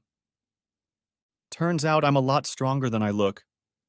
I crushed his windpipe and severed his carotid arteries. His face was blue and his eyes and tongue were out, but I didn't even see that. I clung to him, and it took all my strength to beat the life out of him, even after he fell. Even after he was dead. That's how they found me. I was semi-conscious, bleeding and choking on my own blood, and my hands were still clamped around his neck. It took 2 paramedics to free me. What I didn't know at the time was that he had started seeing another woman. And it wasn't the first time. I've forgiven him twice before for things like that. He made her wait outside the entrance in my car that they planned to run away together in. He told her he was going to get rid of me, and then they would go to Canada. She had already packed her stuff, and he had already emptied my bank account. Not that there was much money in it, I was a grad student. We didn't have much stuff in the apartment either, just clothes and books and his tools and amps and stuff. She went upstairs because she was worried he was taking too long. What if he changed his mind? She found us on the floor, dead and dying, and then she freaked out and called the police. The funny thing is, she saved my life. If Justin hadn't cheated and come alone, I would have died right there with him before we were discovered. She swore she didn't know he would try to kill me. She said she thought he was just going to leave me and maybe break my heart a little bit. They didn't charge her as an accessory or conspirator, and it helped that she was the one who called them. They were thinking of charging me with manslaughter. They thought it might have happened in the heat of the moment when he dumped me, cheated on me, stole my car and money. Maybe I got angry and he shot me in self-defense. But in the end, they found out that I didn't know about any of that until I woke up. On paper, Justin was a real shit. He had no job, no permanent address, no petty crimes, no real friends. Most people who knew him quickly discovered the limit of what they could put up with. Besides, he was already in trouble for drugs, and he wasn't allowed to have a gun. He had acquired it illegally. He was clearly going to kill me, and with intent. He was a big guy, and I was a petite woman, in good standing in grad school and on a scholarship. The DA didn't think a story that portrayed Justin as the victim would hold up in front of a jury. So they called it self-defense on my part and didn't charge me. And that, Dave, is the story of how I went from peacefully sitting at a table with a stack of books to killing the man I loved in 3 seconds. I felt her tears on my chest. I didn't hear them in her voice. I looked at her anew. She seemed so much older, wiser, and stronger than she had a few seconds ago. She was no longer just a pretty girl with brains, a feisty personality, and an unusual hobby of curing hearts. She was a woman who had been tested, broken, but resilient. A battle-hardened warrior. There was more to her than I ever dared to imagine. Looking into her face was like looking into the depths of the sea. Somewhere in those depths lay a broken person who would never be whole again. I am a monster. I am a murderer. I took a life. I would do it again if I had to. If you hadn't, we wouldn't be talking right now. I know. You did what you had to do. I know. You survived. I know. But I'll never feel right about it. I let it go for a moment. I can. I'll feel right for you if you let me. Next chapter. Good morning, she said. I hadn't noticed she was awake. Good morning. Thanks, Dave. You were right. It was just what I needed. I almost never tell that story. So you really don't think I'm some kind of horrible monster? No, of course not. Even if you were technically a monster, which you're not, you'd be the Cookie Monster. And he's not horrible. He's awesome. She chuckled deeply. He's my favorite Muppet. Ever since I was little, it seemed like he was always my friend. I had such a kinship with him, partly because of our name, but also because he just reach out and take the joy of life. No guilt, no shame, he's just who he is, always enjoying the moment, at complete peace with himself. No ego, no ambition, just the experience of desire coupled with its fulfillment. She stared into space. You could say that Cookie Monster is my bodhisattva. Huh. I was trying to be nice, not deep. She looked at me again. Why can't it be both?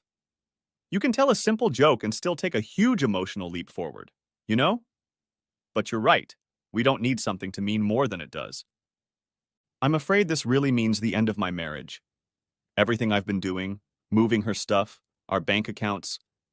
It's just activity, busy work, nothing that can't be undone. I'm scared that I'll be as bad as her if I let this happen. I don't want to give her an excuse. I don't want her to feel legitimate about what she did. Okay, good. Now that you've said it out loud, how do you feel about it? Are you right about anything? No. Actually, none of it is true. Would Stephanie have any reason to feel offended if you had something of your own to do while she was having fun on a romantic vacation with her boyfriend, who she's been secretly dating for years? No. Hell no. Good. What else? God, I can't even... Why? Why are you doing this? I already told you. I know. And I appreciate it, I really do. I just... Yep, that's it. You don't need my charity. You don't need pity. I didn't say that. No, but it was in your head. I guess. Okay. You're wrong about that too. Look at me. Yeah. No, look at me. Really look at me. Look into my eyes. We locked gazes. Time had done that torturous thing again. Past, present, and future became part of the same landscape, illuminated by drops of light reflecting in every facet of her sparkling, hypnotic gaze. Does it look like charity? Does it look like pity? No. Good. Because it isn't.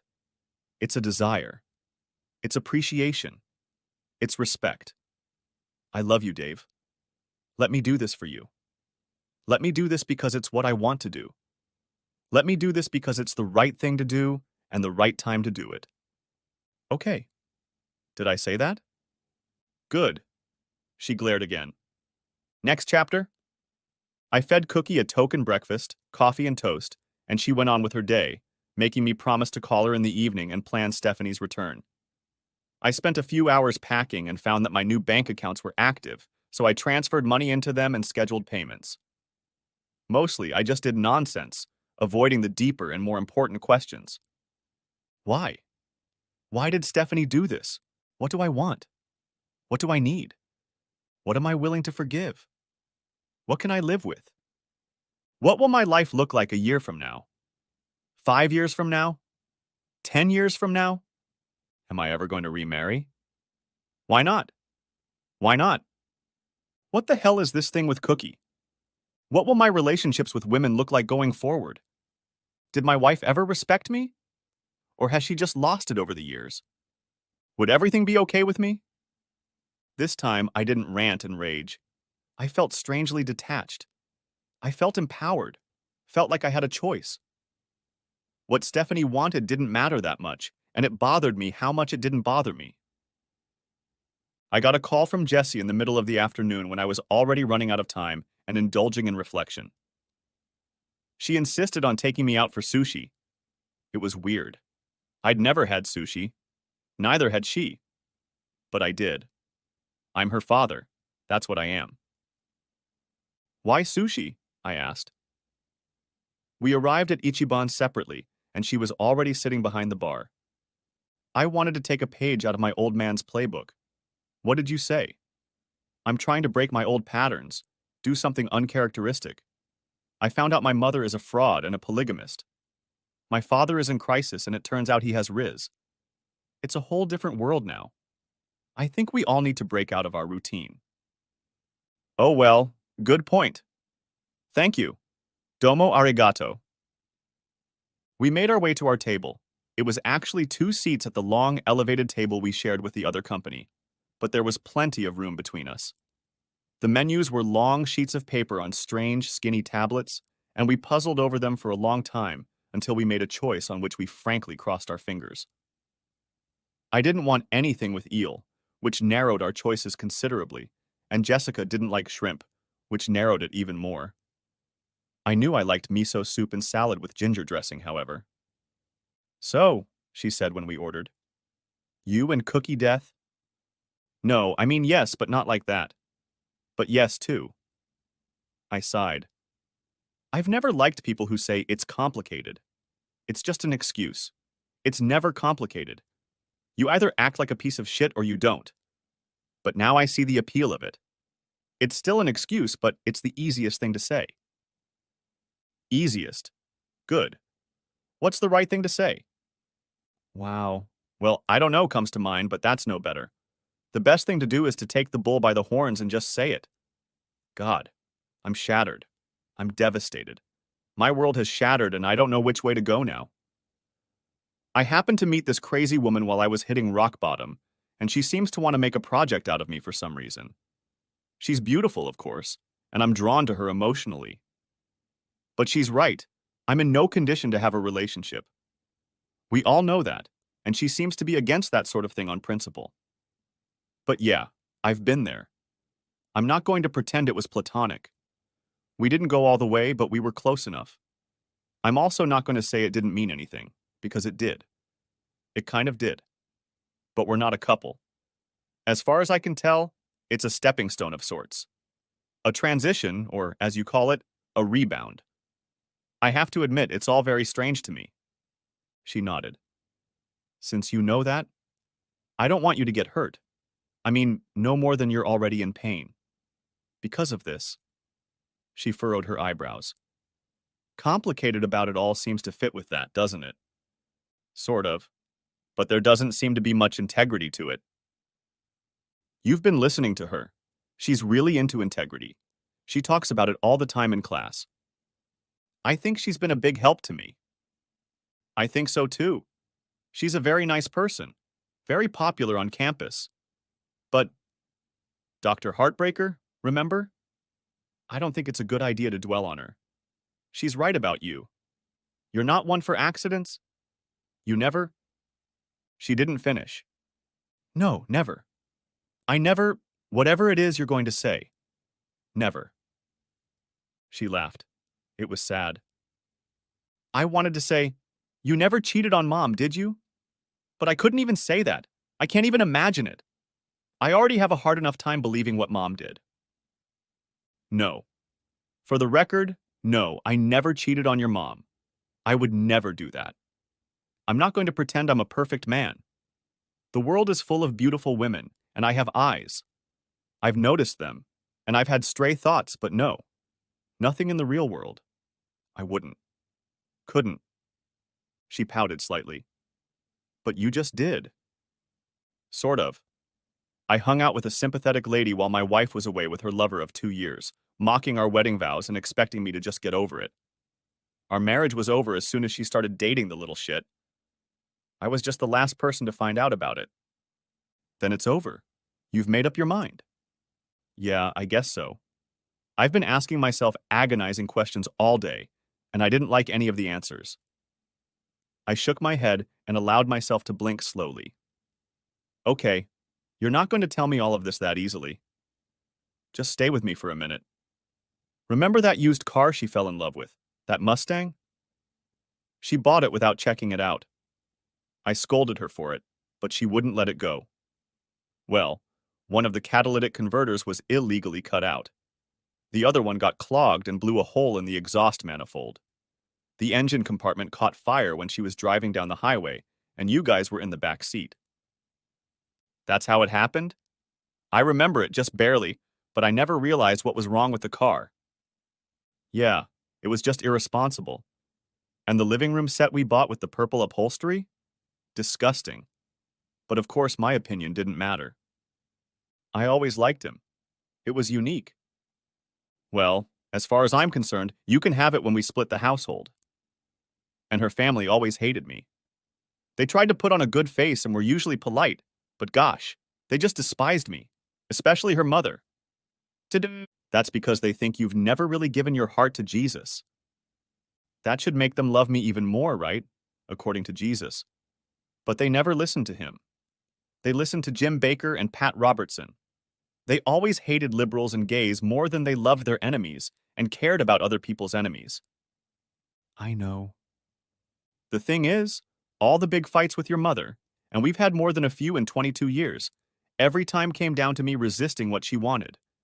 And in the end, she always got her way, and I was cast aside. Even if it turned out that I was right or that my concerns were valid. No, especially if I was right. She just had to get ahead of me no matter what. And like a fool, I put up with it. I can't escape the thought that it was my fault for letting her outmaneuver me all these years. She wanted to put me to the test. Well, she found it. The sushi arrived.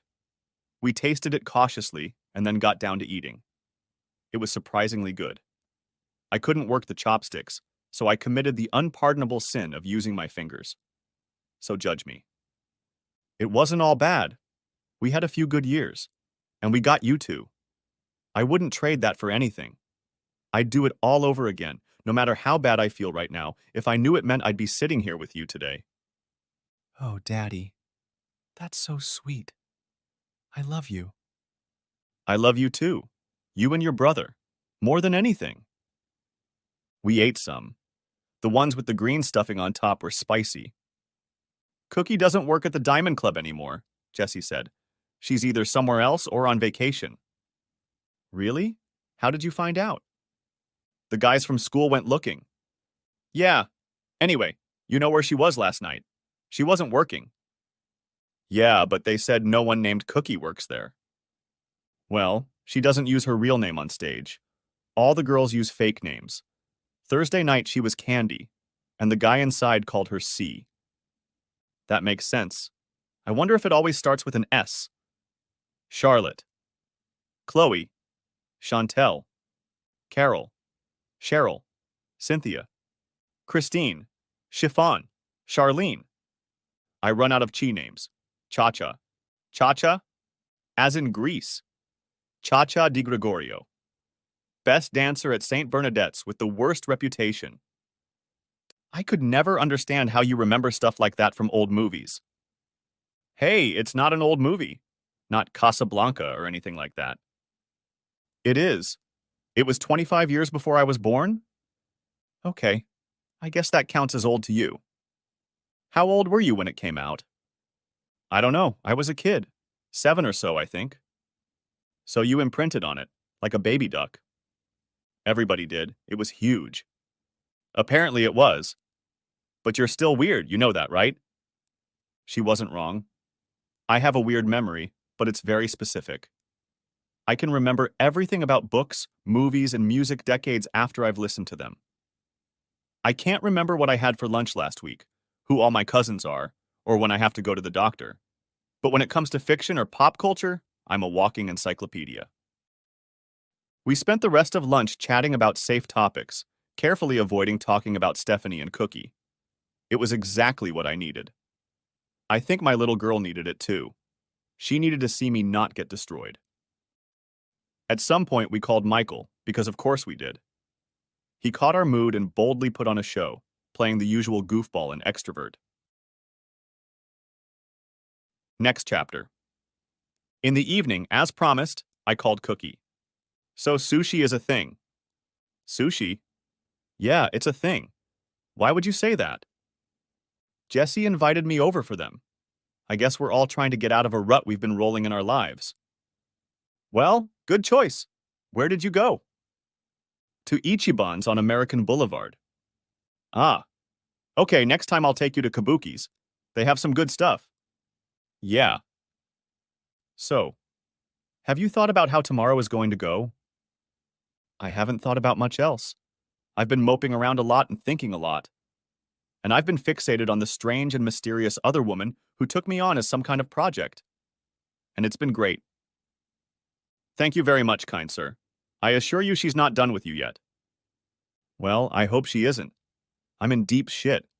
I've got a long way to go. I'm patient. But we have a good foundation to work from. Now. Tomorrow? Yes. Well, she ambushed me with that note, and I was left alone to deal with the consequences of what she did. I think she should get the same.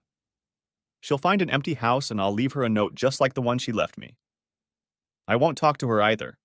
Let her rant and rave to herself while I'm out of touch. It'll be fair.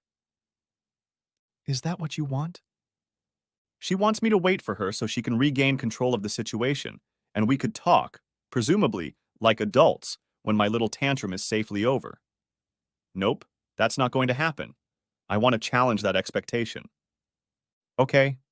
Is that your choice? Said it. Is this one of those things where you make me say it 3 times?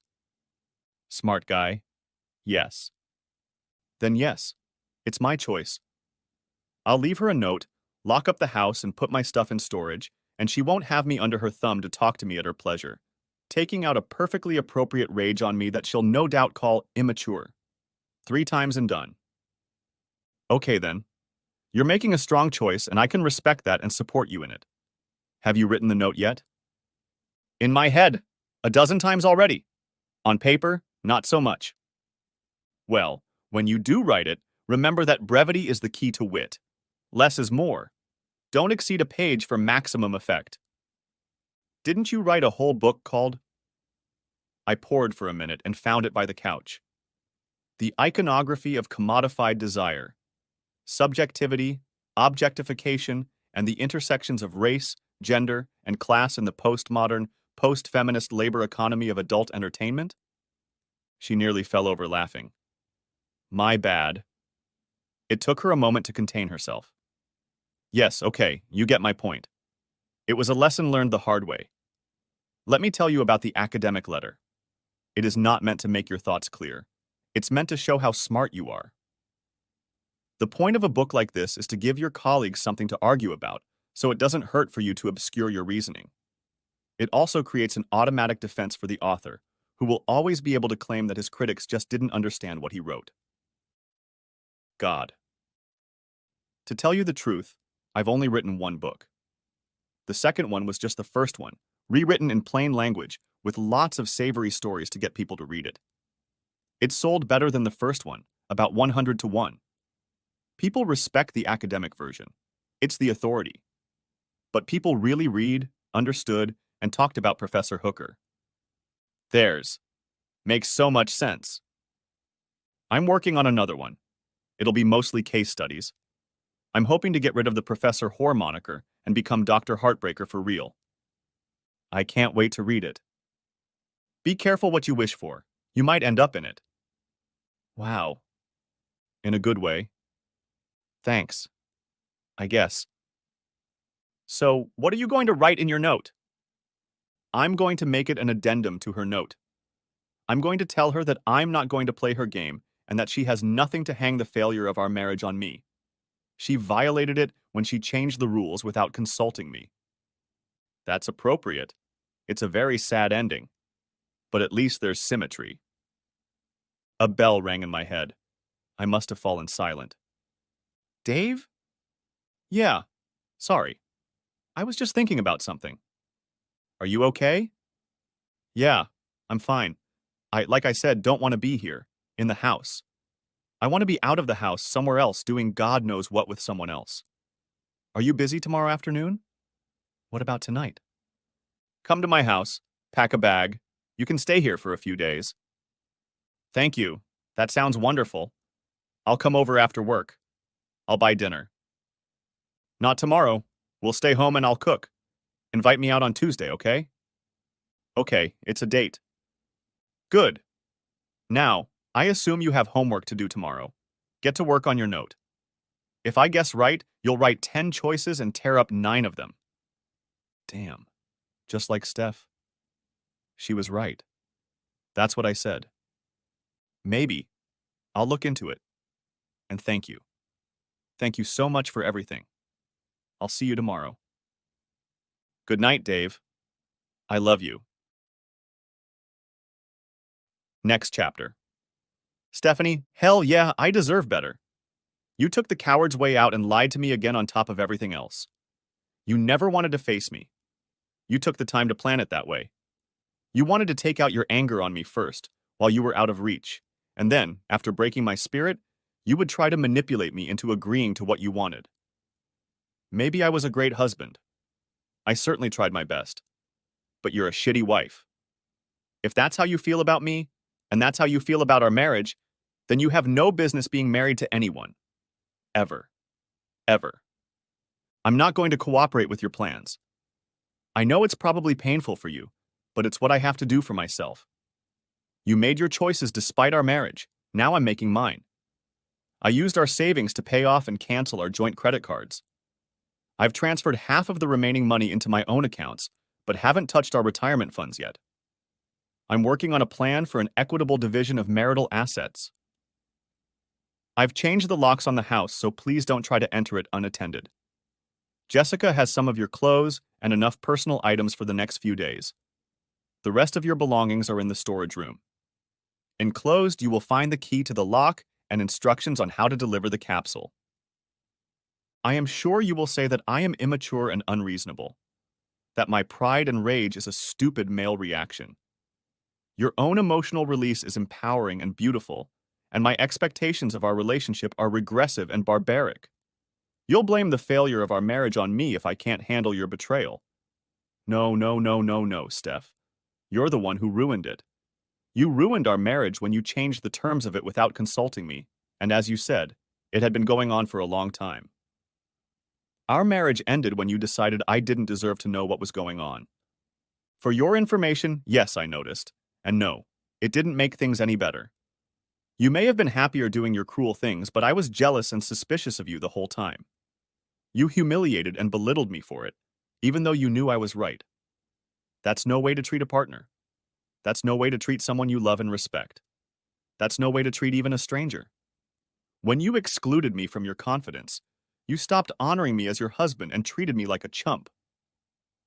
Looking back, I can say that we never had a truly loving, mutually beneficial partnership.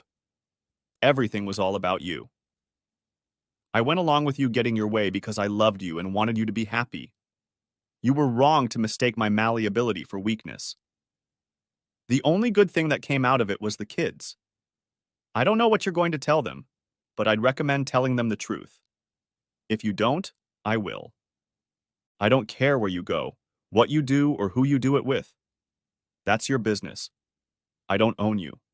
I don't control you. I can't stop you. But don't you dare pretend to be surprised and outraged when the door you opened swung the other way. Now we're estranged from each other. It's not nice to be dealt with unilaterally and without discussion, is it? I'm going to turn off my phone, and so are you. Don't call or text me. Don't blame me for cutting off communication. You did it first, and it's not up to you to decide when we communicate. I'm not yours if you're not mine. I'll tell you when I'm ready to work things out, preferably with our lawyers present. Screw you, Dave. Next chapter. I wasn't there when she got the note. I would have loved to see her reaction, but I'm glad it didn't happen. Did I want her to be upset? Angry? Challenged? Humbled? I'd be mad at myself if I enjoyed gloating. I'd be mad at myself if I was grieving or regretting. I'd be mad at myself if I felt nothing. Neither of us could react in a way that satisfied me. So I left it all in the unknown. She tried to blow up my phone. I turned it off. Jessica later told me that she called her in tears, claiming to be completely shocked and hurt, wondering what I could have been thinking to kick her out for no reason after 22 years. She claimed I must be having an affair or something. Until my daughter showed up with her things and informed her that I had shown her the handwritten letter she had left on the table. Steph was stunned. That was the exact word Jessie used. She just opened and closed her mouth dozens of times without saying a word. Then she gathered up the bags and boxes Jessie had brought her and left. I didn't take the day off. I left work at my usual time and went straight to Cookie's apartment. It was a third-floor apartment in a very old stone building near the university. Layers and layers of glossy latex paint had been applied to fixtures and trim that was probably 100 years old. The floor creaked here and there. The ceiling showed tender stains from a roof that had leaked once or twice in the last few decades. Colorful rugs and tapestries framed the walls and walls, stacked with books on shelves that had clearly been brought in from thrift stores. Some of the shelves were sagging pine boards propped up by cinder blocks and old milk crates. A shabby stereo stood on an old hand-painted end table at one end of the living room, and half-burned candles stood in mismatched brass candlesticks and the necks of old bottles next to well-used incense burners. The place smelled of patchouli, sandalwood, and from the kitchen, garlic, olives, and tomatoes. Cookie had obviously never been a student or a professor. I settled awkwardly into the cozy space, not knowing where to put my suitcase. Looking into the tiny bathroom, I realized there wasn't a millimeter of space for a toothbrush or razor. It had more strange bottles and mysterious gadgets than a steampunk pharmacist's lab. Eventually, I found myself sitting at her kitchen table with a glass of Chianti while she put the finishing touches on dinner, absent-mindedly humming the tune to Beauty School Dropout. Another bell rang in my head. I did a quick count and then asked, "Hey, tell me something, Cookie. Remember how all the adults on Sesame Street thought Mr. Snuffleupagus was just Big Bird's imaginary friend? Yeah, sure. She stopped stirring the pot and stared into the void. They stopped it because of the possibility of child abuse. The producers decided that children should expect to be taken seriously. Adults should believe them when they know what's imaginary and what isn't. Right. You got me thinking about Muppets, and my own situation with Steph reminded me of that. She kept telling me for years that her novel was all my imagination. It was violence. In the series, it took them a while to realize it. Snuffy spent years in a way that was almost invisible. It was a constant gag of, "Oh, Big Bird, you're so stupid. Snuffleupagus doesn't exist." When they decided to show him, Roosevelt Franklin held Snuffy by the trunk while he tried to leave to brush his fur before meeting everyone. That wasn't Roosevelt Franklin. It was Elmo. I fell silent, not knowing how to proceed. You're right. It was Elmo. But you remember Roosevelt Franklin. She stopped stirring again. He wasn't on the show after they replaced Gordon in 1975, I said carefully. I thought you knew about the early 80s when Snuffy was released, but you surprised me. You watched the original broadcasts of the first few seasons. You wouldn't have remembered Roosevelt Franklin otherwise. She turned back to the pot and decided the dish was done. Pasta alla puttanesca with mussels and garlic bread. It was great, and I told her so. Thanks, she said with a half grin. You were just testing me. Smart boy. Carry on. Just ask. Okay. How old are you? You look to be in your early 20s or maybe early 30s, but from your life experience, that can't be true. I'm 54. I think I'm older than you. It was my turn to marvel. How? Well, let's see. I've never smoked tobacco or taken hard drugs. I hardly drink alcohol and I never abuse it. Wine at dinner now and then, that's all. I watch my diet carefully and consume lots of antioxidants.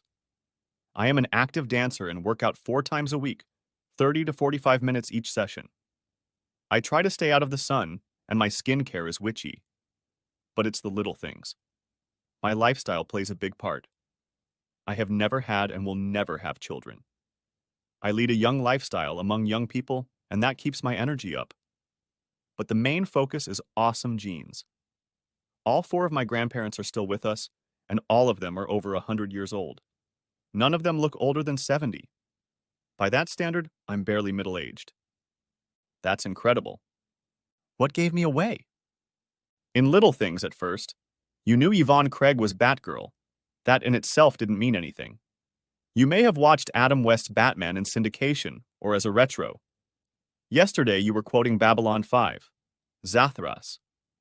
It's very sad, but at least there's symmetry. That was in the early 90s, 30 years ago, and it almost never went into syndication or streaming. You were either a very, very dedicated nerd, or you watched it when it was on the air. And just now you were humming the song from Grease. So you must have some memories of 1978. That got me thinking. You said Justin tried to kill you 3 years after you turned 25, and you talked about being at that age, as if it had been a lifetime, not just 5 or 6 years ago. You've been working on your dissertation, but now you're an assistant professor, not an assistant professor. You have tenure, which means you've paid your dues in this career, and that takes a long time. Justin's band was preoccupied with getting signed to a label, which means the music industry was still pre-download. And your bullet scar is hardly noticeable anymore. It must be decades old by now. That was in 1997. She shook her head. I'm not trying to hide my age, not really. It's not a secret. But most people don't ask. I just let them assume I'm 20 or 30 years younger than I am and don't bother to correct them. But I still get fooled. She raised her glass. I was actually passed over for this Chianti. The girl at the checkout counter interjected when she saw the date on my ID. She thought I'd switched my mom's. Why didn't I notice that when you showed me your ID at the club? It was dark. You were distracted. And usually no one notices unless they're looking specifically. That's surprising. It's more common than you think. Society thinks all women over 40 are grandmothers, with gray hair tucked into a bundle, wrapped in a shawl and complaining about the cold, neglecting a cup of weak tea while knitting and talking to an irritable cat. Phew. I can act it out if you like. I can knit and crochet. I've got a shawl around here somewhere. I can put the kettle on and make any tea I want, but Sebastian gets skittish and hides when I have guests. Sebastian, like the black and white cat from V. Oh my god. How could Stephanie think she could fool you about anything? That only works with fiction. Apparently, in real life, I can be remarkably insensitive and unobservant. I doubt that very much. Nevertheless, she would have to be very stupid to assume that you are in any way stupid. Well, thank you. I'll take it gratefully. Her smile was as warm as sunlight. End of part 1. Part the 2nd of May be coming out in 10 hours. Write in the comments if you're waiting for it. Also, give a like under this video and subscribe to my channel. I hope you enjoyed this video.